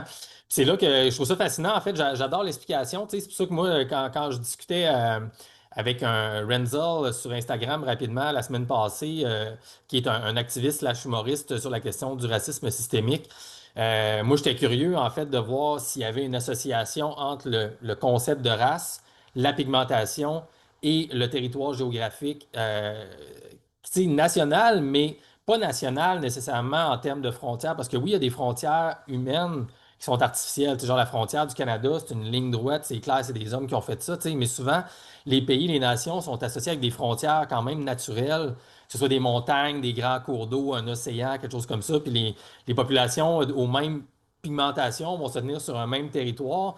Et donc, je me disais, y a-t-il une légitimité naturelle, finalement, territoriale, à ce qu'il y ait une certaine pigmentation sur certains territoires, tu sais, sans dire qu'on doit décider de faire un vidage ou un lavage ethnique sur un territoire à cause de cette base-là. Y a-t-il quand même une légitimité naturelle là-dessus? Et là, ce que je te disais, ben, c'est qu'en fait, moi, quand je vais en Haïti, c'est ça, tu sais, ma perception, c'est de faire, ben, je veux pas aller là-bas voir des Blancs, je veux aller en Haïti voir des Noirs parce que c'est la culture, c'est l'ethnie dominante et ça fit avec la géographie sur place, tu sais. Mais ce que tu dis, c'est que dans le fond, il n'y a pas cette association-là qui est faite du tout dans le domaine de la biologie. Donc, on ne parle pas du tout du terme race, dans le fond. On le nomme pas.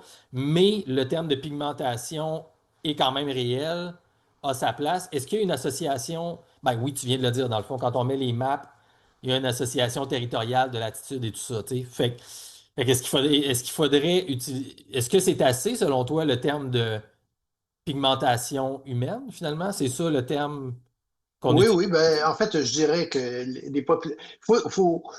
c'est ça, c'est l'idée de l'évolution, hein, essentiellement. Les populations reflètent leur histoire.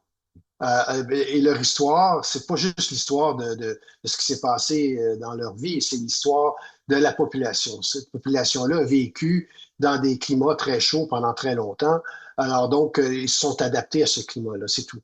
Essentiellement, les frontières, c'est une invention humaine. Alors donc, puis probablement très récente. Alors donc, pendant longtemps, la mobilité des humains était très réduite, de sorte qu'ils s'adaptaient à leur micro-environnement.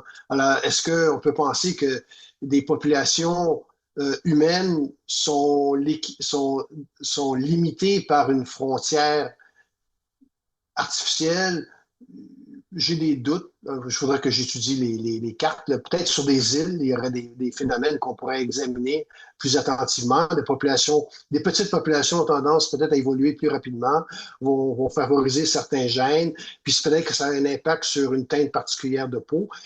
Mais encore ici, aujourd'hui, il n'y a plus personne vraiment qui est limité à une île. Puis la reproduction est beaucoup plus globale qu'elle n'a jamais été. Alors donc, euh, il est fort probable qu'on va avoir un mélange de toutes ces réalités-là qui étaient très importantes au niveau historique, mais qui vont le devenir un peu moins maintenant.